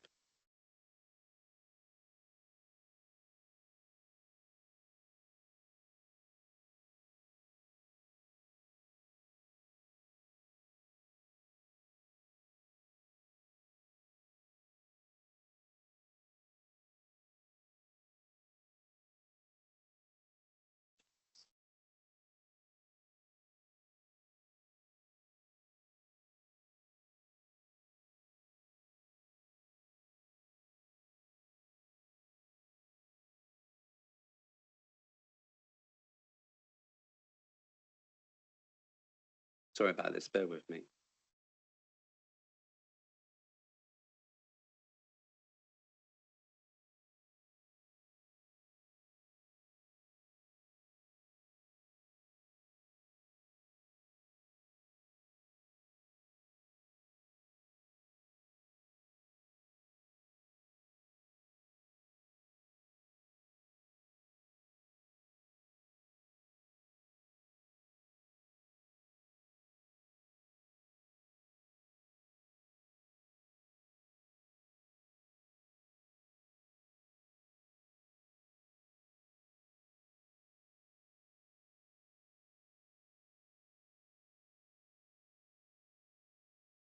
Thank you. Sorry about that. Okay, so I'm here today with my colleague Richard Burge, the Strategic Manager for Commercial Workforce and Quality.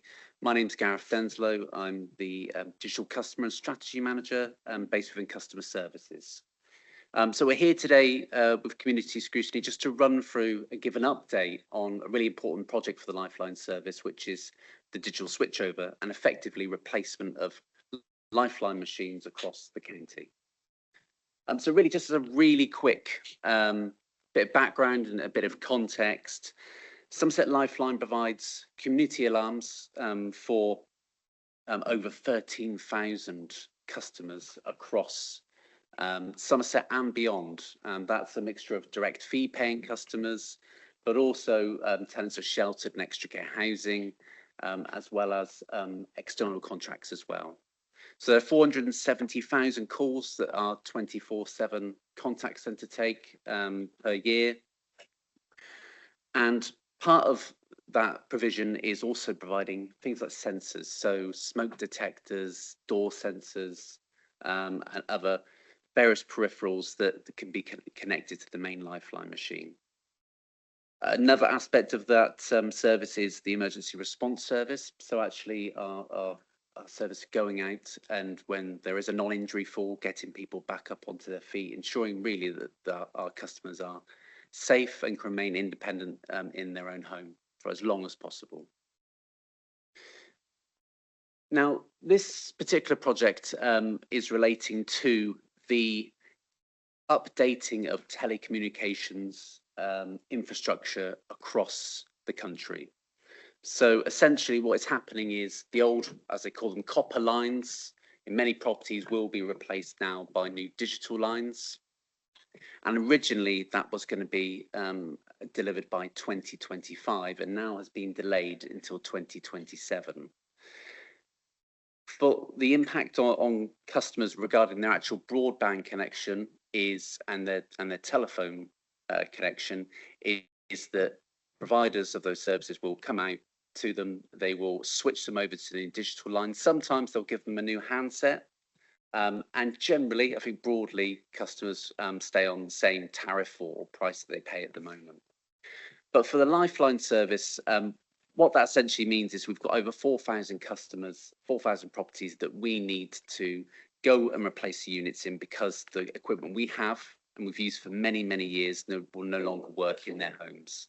So essentially, this project is really about mitigating risk to our customers who effectively, if they press their button and they've been switched over to new equipment, will not be able to contact us in extreme circumstances. So, and part of the reason for the delay to the national switchover is the fact that, unfortunately, there have been in other parts of the country serious incidents where customers have been unable to connect to the Lifeline service. Capital funded programme is with a budget of 2.23 million.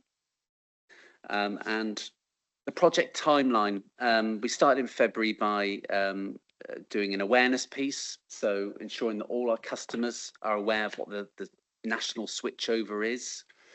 It's really quite a difficult concept to try and explain to some of our more vulnerable customers. But I think we've done a really good job of that. And off the back of that, we've continued to support our customers to access either their providers or providing FAQs on the website. In May of this year, we completed a procurement exercise. So we identified Telealarm as our supplier for digitally compliant equipment. And we also undertook a recruitment in June and July of this year. So we have a team that are dedicated to delivering this project.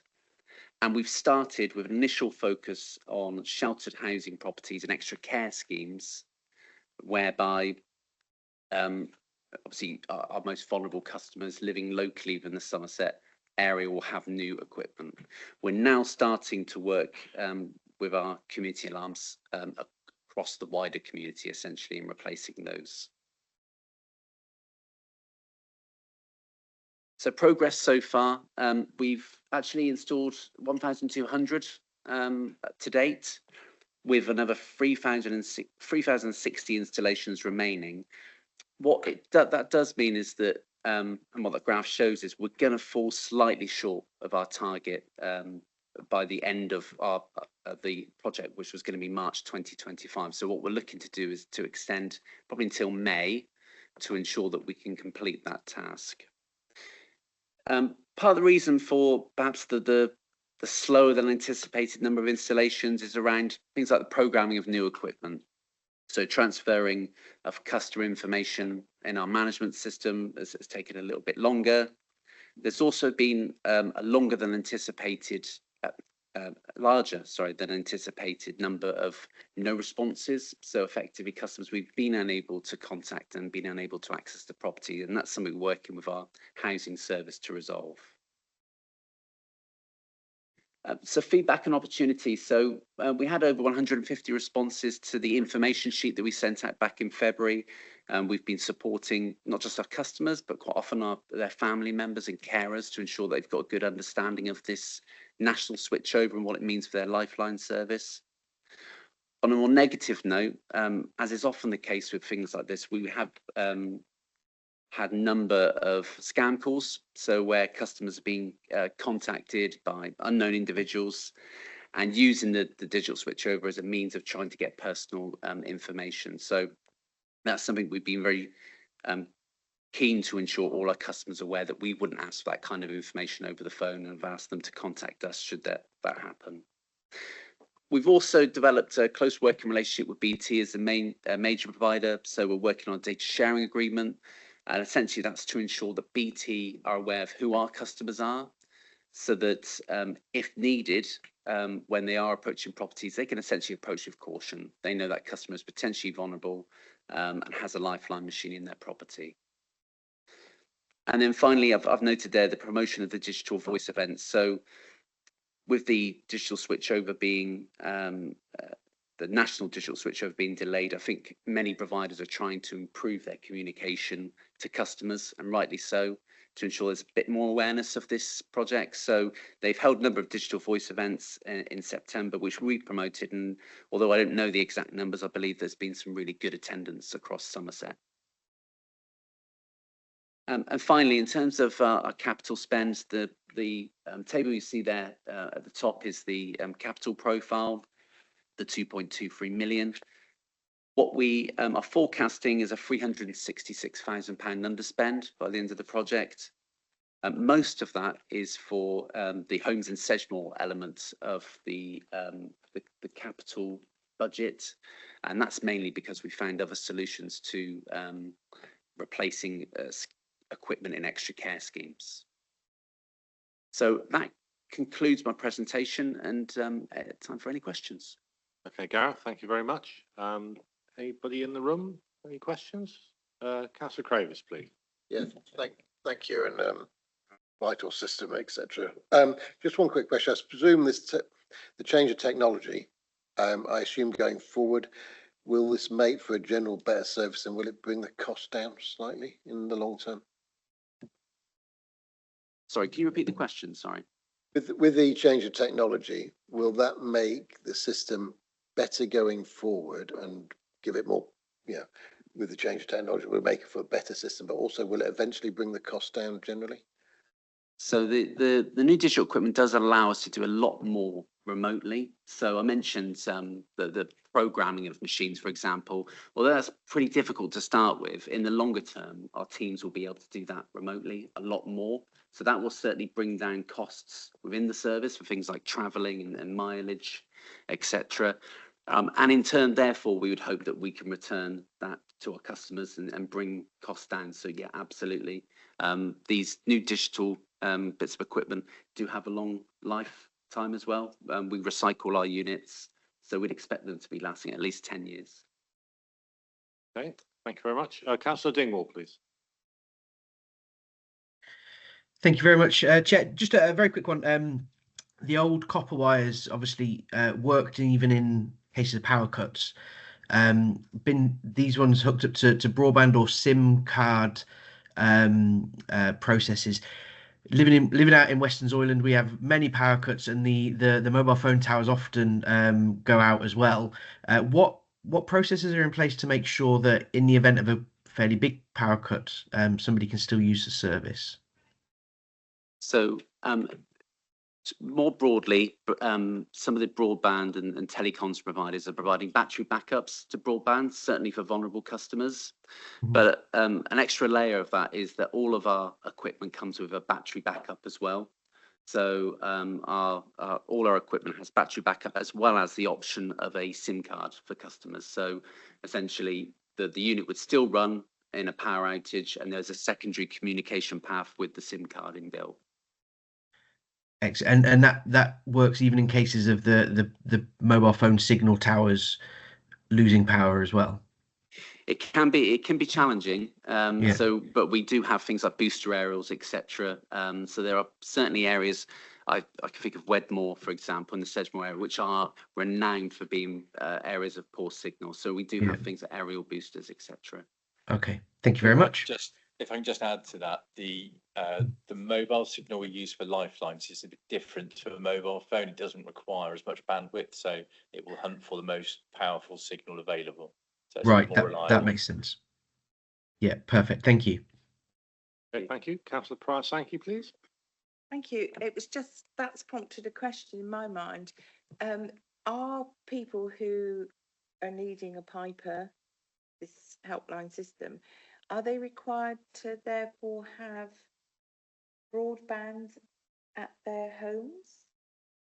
Or is that something we deal with? I mean, a lot of older people don't actually use Wi-Fi. They don't have a laptop. There are some of them still around, but are they required to have broadband? Presumably they were required to have a phone line, or maybe they weren't. Maybe we install it separately. I don't know. Yeah, so they're not necessarily required to have broadband. So they're essentially if they've just got a telephone line at the moment, that telephone line will be replaced by a new digital telephone line. So they wouldn't necessarily be required to have broadband in the property. Yes, and that. But although some customers now, and increasingly, we get a lot of people just have mobile phones. So that's where the SIM card I mentioned just in the answer before comes in. So actually, there's a workaround there. Yeah. Okay, I can't see any other questions, and we need to move on. So I want to thank Gareth very much for the presentation. And I think this is possibly something we'll come back to early next year, see how you're getting on, because it's a terribly important project and seems to be going very well at the moment. So thanks very much for that. Okay, we'll move very swiftly on to Dave Coles and Glastonbury. Dave, please. Thank you. I'll rattle through this quite quickly because I know time is limited. So there is a accompanying report with this, and basically it's a debrief on Glastonbury Festival and regulatory services work in monitoring Glastonbury Festival and the role of other services within the council, such as highways or the highway management team and public health, etc. It will also provide some details of the changes that we made this year to the regulatory services monitoring function to streamline it, and it gives a summary of the compliance with licensing conditions of the festival, and like I say, covers the work of other agencies, departments of the council.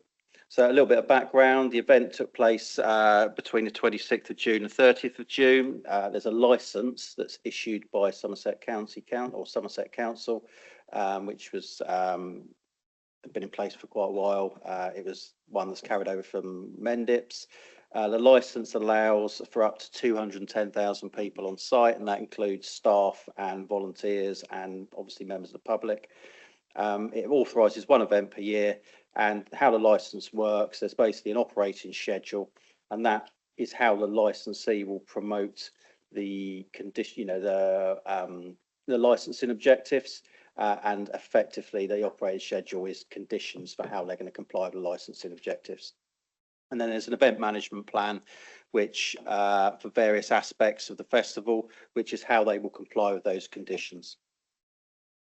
So if we look at the work of regulatory services, like I said just now, there's various licensing objectives that the festival needs to comply with or promote, and that's prevention of crime and disorder, public safety, prevention of public nuisance, and protection of children from harm. Now, prior to the event, there's quite a lot of work pre-submission or pre-festival. And that involves reviewing things like the event management plans, liaison with Glastonbury Festival, basically to make sure the event management plans are up to scratch and what they're needed in order to promote those licensing objectives.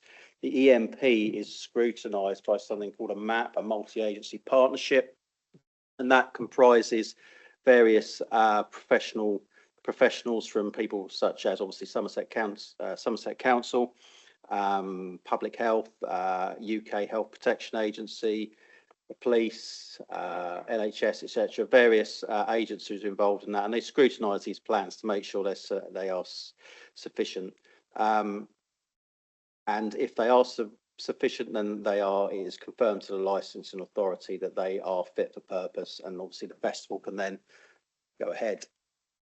Event monitoring. So this year, we had a new management team in place and new area leads because some people have left, people have retired, and obviously with the new council coming together, there's quite a whole new management team.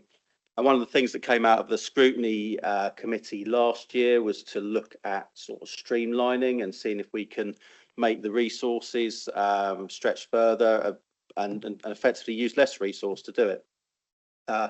We did do quite a lot of that. So we had some efficiency measures in terms of staff reductions. So we've reduced the amount of staff that are involved in the festival and the amount of hours that staff are spending on the festival. So I'll go into that on the next slide. Monitoring areas. So again, this year, even though we reduced down or streamlined, I would say, the work of some of the regulatory services, we still monitor areas of the licensing, public safety, food safety, private water supplies, noise and nuisance. So all the things that we were monitoring previously, we've just done it in a different way. So in terms of efficiency savings, like I say, we were requested to look at it. So specific actions that we've taken, we've ceased monitoring in certain areas. So building control, we used to do a lot of monitoring building control. We assessed that and felt that that wasn't needed because there are stringent controls in place and independent sign-off via Glastonbury Festival for some of the structures, so we felt that wasn't needed. We've combined, for example, the campsite monitoring role to make sure campsites are complying with density levels, etc., and they don't prove a risk in terms of having too many people crammed into one site. So that was combined with other roles, so we didn't have a separate team doing that this year. We merged the security and licensing teams, so historically they'd had a separate team going out and looking at, auditing the security functions, i.e. people, the checks that have been undertaken with people coming into the site, etc., and a separate licensing team going out and looking at compliance with alcohol licensing, etc., in the bars. That was combined this year into one team so that they could do that more efficiently. We located our admin support function off-site this year, so we didn't have to have people on site, so that they could effectively get on their day job. And through the use of technology, they didn't need to be on site. So that was quite an efficiency saving for those guys. And we just basically reduced where we could the numbers of officers in the remaining teams to make it more efficient. We've also used technology to allow officers on site. So, for example, when I'm on site, I'm a silver officer, so I'm a strategic officer. I can still work from site if there's not much going on, or if there's gaps in what I'm doing, I'm able to work on site using technology. So I can continue to do my day job while I'm there if need be.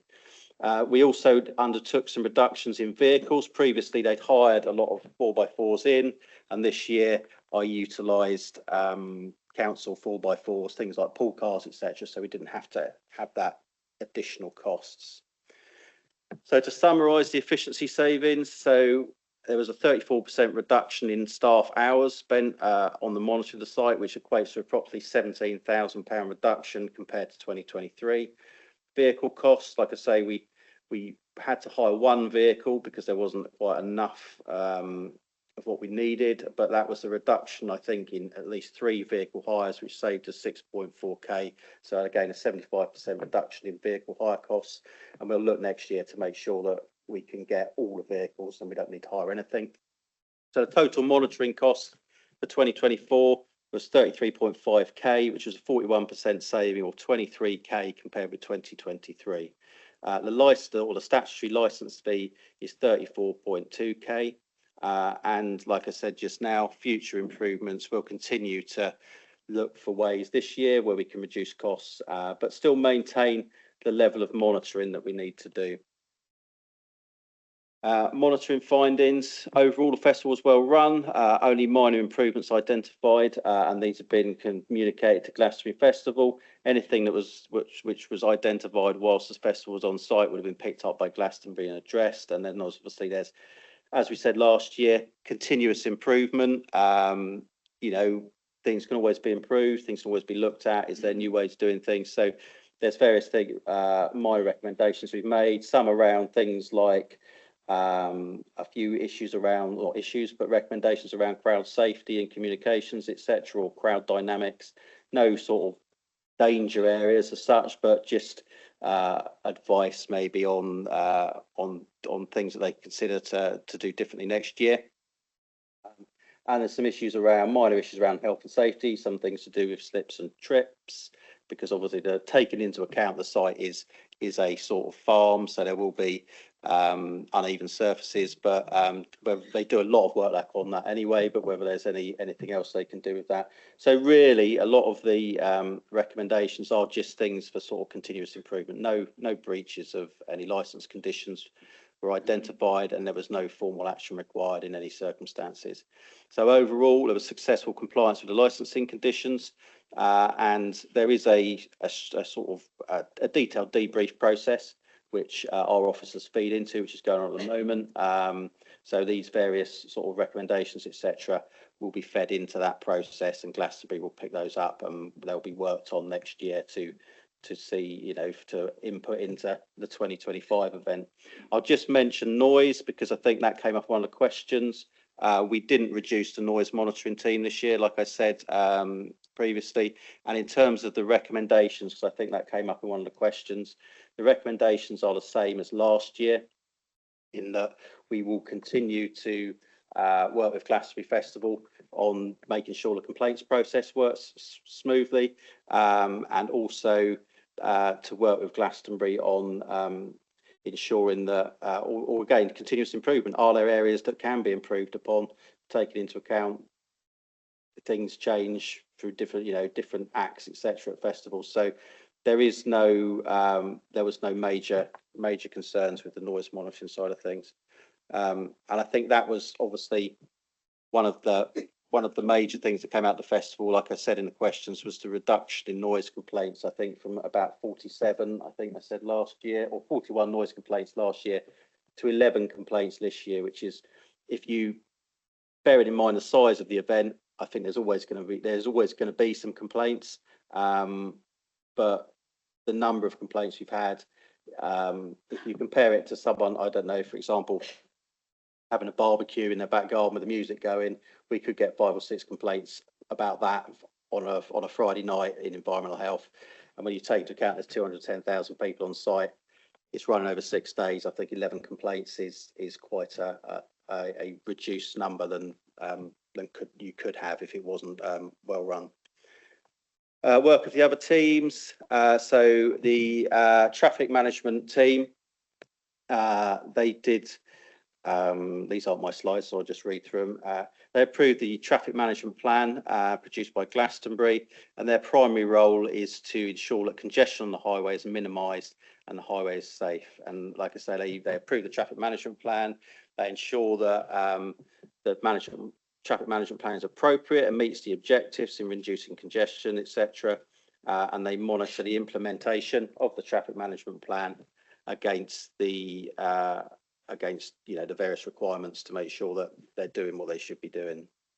There's some figures there. So that's just a breakdown of how many people attended by which route. So quite a few people came by train, a lot of coaches and buses. That's not the number of coaches and buses, that's the number of people arriving by coaches and buses, because that would be a hell of a lot of people. Some people came on motorbikes, bikes, etc. So there's a good variety of people arriving.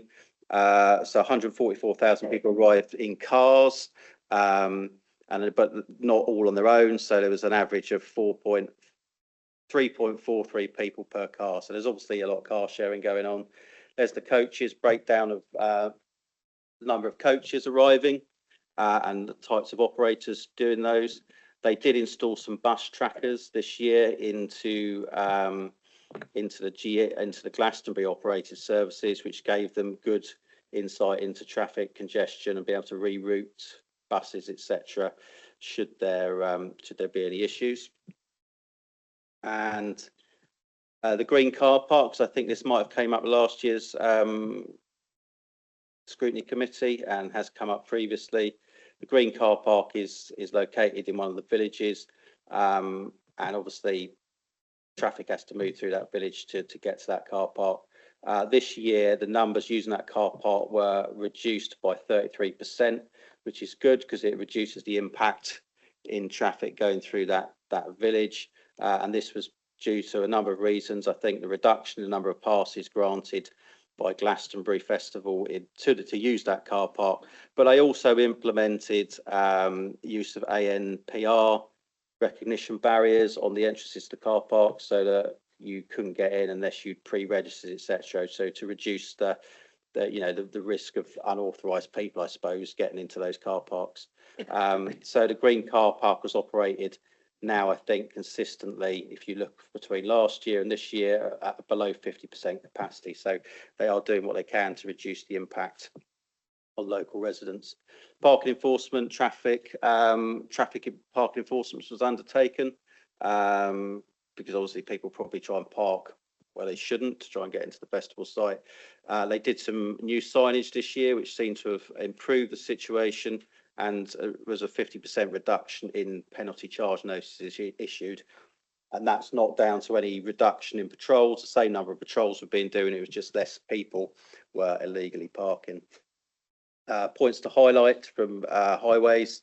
They did some traffic volume counts on Pole Road and Cops Lane, so that they can use that to assess impacts in those areas. Real close working with the Glastonbury comms team and Somerset Council's comms team to get out information in relation to issues occurring on the highway, etc., to try and reduce impacts, because I think communication is key to stop people from heading into areas which are affected by problems and so forth. And yeah, so I think from the highways perspective, it went very well. From the traffic management team's perspective, it went very well, and I think some of those figures show you some of the successes that they had. The last two slides now. So public health have a statutory role to obviously protect people's public health, and Glastonbury Festival is no different to that. Given the size of the population on site, it's risk assessed that obviously there needs to be a presence on site, and there needs to be active public health measures in there to protect festival goers and people working at that site, and to make sure that things are taken into account. Public health were involved in the planning phase, so they identify risks to health and ensure that the documented plans are all picking up on that, and there's plans in place with medical services, NHS, etc., and environmental health to try and address and minimise those issues. They also have a responding role whilst these festivals are ongoing, and they have a shared rota with the UK Health Security Agency, so that there's always people on site should there be some sort of issue that needs obviously advice and input from them if anything happens during the festival. And then after the festival, as with regulatory services, the full debrief process, so the learning from this year can be incorporated into next year. Types of threats to health are things like lack of basic needs, food, water, safety, security. So things can happen on site if there's adverse weather conditions and so forth, then those things may become apparent. Environmental issues, behaviour issues, so things like sexual health, drug and alcohol use, infectious diseases and so forth. These are all aspects of the work that public health input into.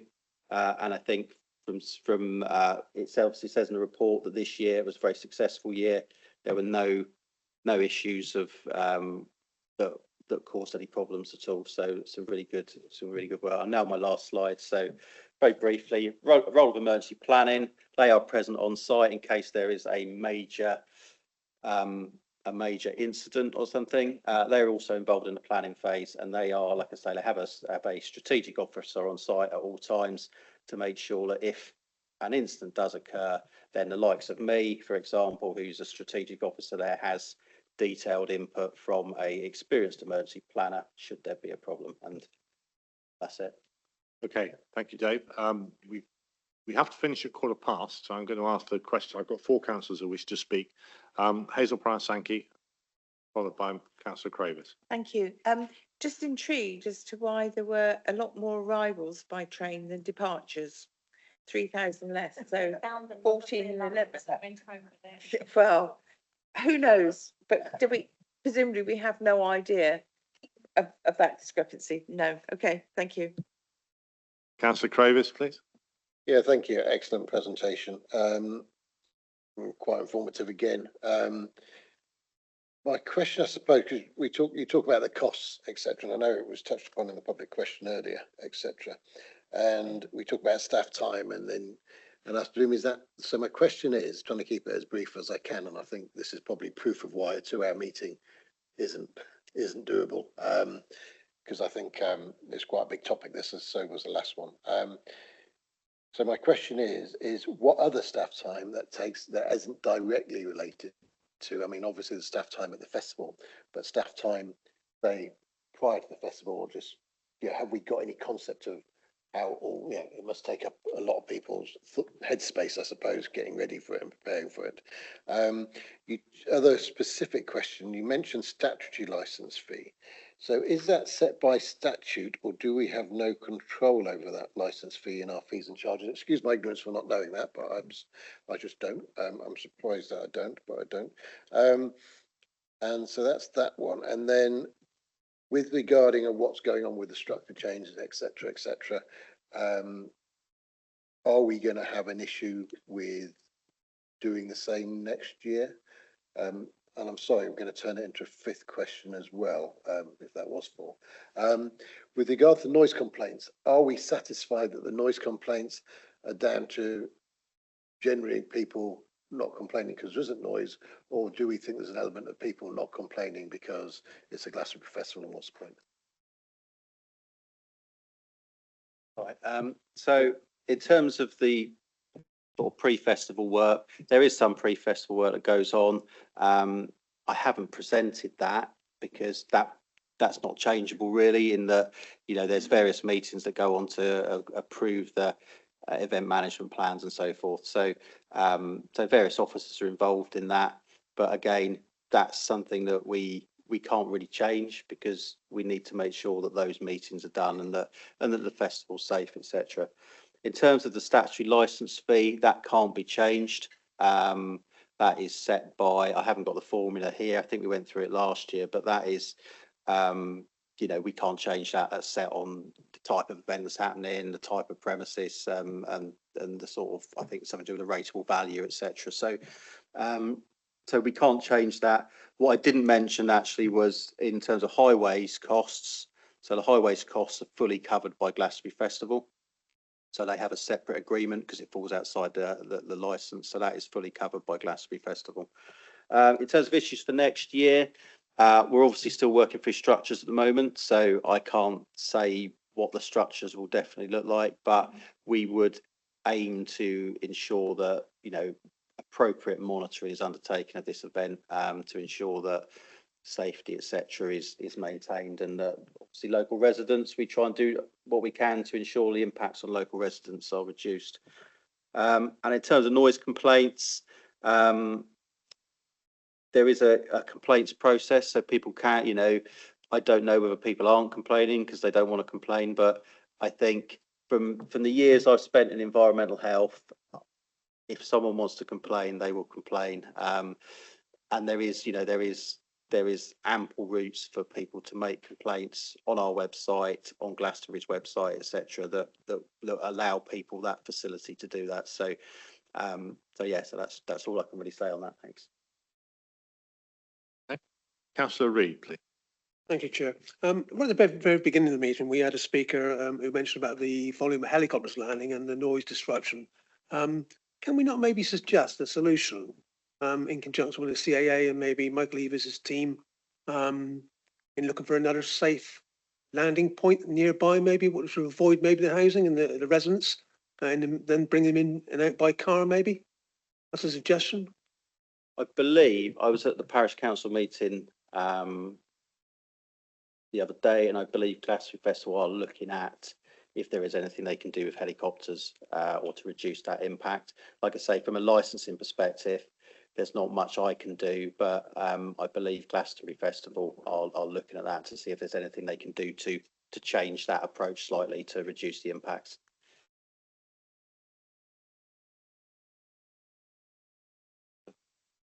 Yeah, it occurs to me that I don't know what the planning status is, but it's something I will look into, because there may be some planning controls over helicopter flights and landing stages that may be appropriate, or it could fall under 28 days. I'll need to look into that separately. Right, now councillors online. I've got Councillor Rob Reid, please. Thank you, Chair. Can you hear me? Yes, we can hear you. Oh, lovely. Question. Obviously, the effect the council has on local communities is mainly the extra traffic. I've had some complaints from the local parish councils about the traffic management plan. My question is, how do the local parish councils get in touch with the traffic management plan organisers, and can somebody please come to the parish councils and hear their complaints and maybe take some of these on board? Thank you. Okay, thank you. Dave? Bev from Highways or the traffic management team is online, so I'll let Bev take that one. Okay. Yeah. Bev? Hello, thank you. Yes, so the Glastonbury festivals do go and visit all the parish councils and seek any and take on board any concerns they have. If the parish councils want to contact us directly, then they absolutely can do so, and we will look into anything that isn't taken on board by Glastonbury festivals. Unfortunately, we don't have the capacity to be able to go and visit every parish council that's affected by Glastonbury festivals themselves, but like I said, we are happy to listen to any concerns and take that on board and work with the festival to try and find a solution. Okay, thank you, Chair. I just wonder who the best contact would be to do that. You can do that through me, or it's trafficmanagement@somerset.gov.uk. Okay, thank you. Thanks. A member of the committee is online. That's Andy Dingwall, and then we'll move on to the other councillors. Andy? Thank you, Chair. It was a question prompted by a point raised about the team structures coming into place. My understanding of the timeline of the restructure transformation work puts us not really having the team structure set until maybe February, March next year. Does that create a risk for this process for the 2025 festival? And if so, what's being done to mitigate that? I would say that there is minimal risk. We've got officers dealing with it at the moment. I can't really comment on, I don't really want to comment on restructuring issues in this meeting, but whatever the outcome of the restructure, we will ensure that measures are put in place that officers are able to pick this work up. Okay, thank you. Right, thank you. Councillor Claire Sully, please. Thank you very much. So Councillor Rob Reid really asked the question, and I think he's highlighting an issue which I find, which is how are the officers interacting with local members? I asked this question last scrutiny, and I was told that that would be looked into. So my question is, what have I missed here? Because as a local member, we're interacting with local communities and all local parish councils apart from Pilton, and we're engaging with the communities. And I feel that where is the process and the procedure for working with us? What have I missed? Because nobody, again, this year we haven't been approached about our valuable insights of living locally and working with local people. And I think it was brought up by the speaker in the public session, that having their voices heard, all voices heard. I'm sure we can bring voices like our public speaker with the organisers together to help resolve issues and challenges. So my question is, how are you working with local members? Can you please explain to me what I'm missing, because I'm not seeing much contact from officers regarding Glastonbury Festival the second year I have been elected. Thanks. Who wants to pick this up? Sarah, do you want to pick this one up? Thanks, Councillor Sully. I think it's probably, the fair reflection is we can do more to work with local members. I think what we need to make sure we do is feed it into the process early. So what I'll probably take away and work through with Dave is just to arrange a meeting that's at the right time for us to be able to feed into that system. So that will probably be early in the new year rather than later, because obviously what happens is we deal, as you know, a lot of planning early on for Glastonbury Festival. So what we don't want to do is leave it too late. And I appreciate you'll get a lot more concern from your members later and closer to the festival. But perhaps if we can put in a couple of meetings early, and we'll have it as an invite to local members, and we'll set the agenda at the time as appropriate for issues that you've got going on, and we can share some of the multi-agency meeting highlights and where we are with our planning as Somerset Council. Just to quickly respond to that would be really helpful. But I think that when you said, as you know, the planning, I kind of don't really know, because we've never really gone through it with you. We, before I know it, things are, the festival's here. So that would be really helpful if we were brought into it. We can be of value to officers. And I think that because we are being sidelined or ignored by officers, that can encourage Glastonbury Festival to do that too. I mean, we get treated well by Glastonbury Festival, but if you're having all these separate meetings while we're on the ground too, so I guess my message is make use of us too. And hopefully won't be able to, hopefully in this time next year, I won't be saying the same thing as what I said last year. Thank you. Okay, thank you, Councillor Sully. Councillor Redmond, please. Thank you, Chair. Thank you for the report. It's really interesting. I'm speaking now as Chair of the Children and Family Scrutiny Committee, just something to consider. Really, I noticed 4.3 of the report. One of the objectives is the protection of children from harm. So I'm probably going to take this. I'm happy to receive a response outside of this meeting, Chair, but I would be interested to understand how we do that. The reports are very long, but I don't see any mentions to young people in any of those bits. So my question would be, how do we ensure the protection of children from harm, please? Thanks, Lee. Sarah Dowden will answer that. Hi, Councillor Redmond. I think probably taking your comment to take it offline is probably the best thing to do, if that's okay, because I'd appreciate the conversation and we can talk that through in a bit more detail. Thank you. Okay, I've got no other speakers. It's 14 minutes past, so I'm just about to go over and turn into a pumpkin. Very appropriate. There are several issues raised here which I don't think we've been fully able to sort of dig through in the time available. So I'm proposing to write to Sarah Dowden and Dave Coles. I'd like to understand the difference of opinion in what constitutes a breaching of a noise complaint. I want to make sure that we've got the appropriate teams on the ground, and we will continue to have them after transformation, because this is supposed to be a continuously improving process every year. So we need to make sure that whatever we do next year is better than we've done this year. I'd like to investigate the planning status of the entire site, because if there's a helipad on there, these things can be subject to planning controls, but I'm not entirely sure whether it falls within it or not. There must be some permanent structures on there, which would take it outside the 28-day rule, but I don't know that, so I need to find that out. There's the question of debriefing and community involvement in that, which I need to push. Involvement with local members, as Councillor Sully said this was something that was picked up last year, and if it's still an issue, then we do need to nail it this year. Councillor Redmond has just raised a point about children, how children and young people are protected in a place like Glastonbury with 210,000 people roaming around just roaming around having fun, shall we say. So we will, I will try and pick those things up. I will write the letter, I will copy it to all members of the committee and to members who are interested, who've been listening into the meeting today.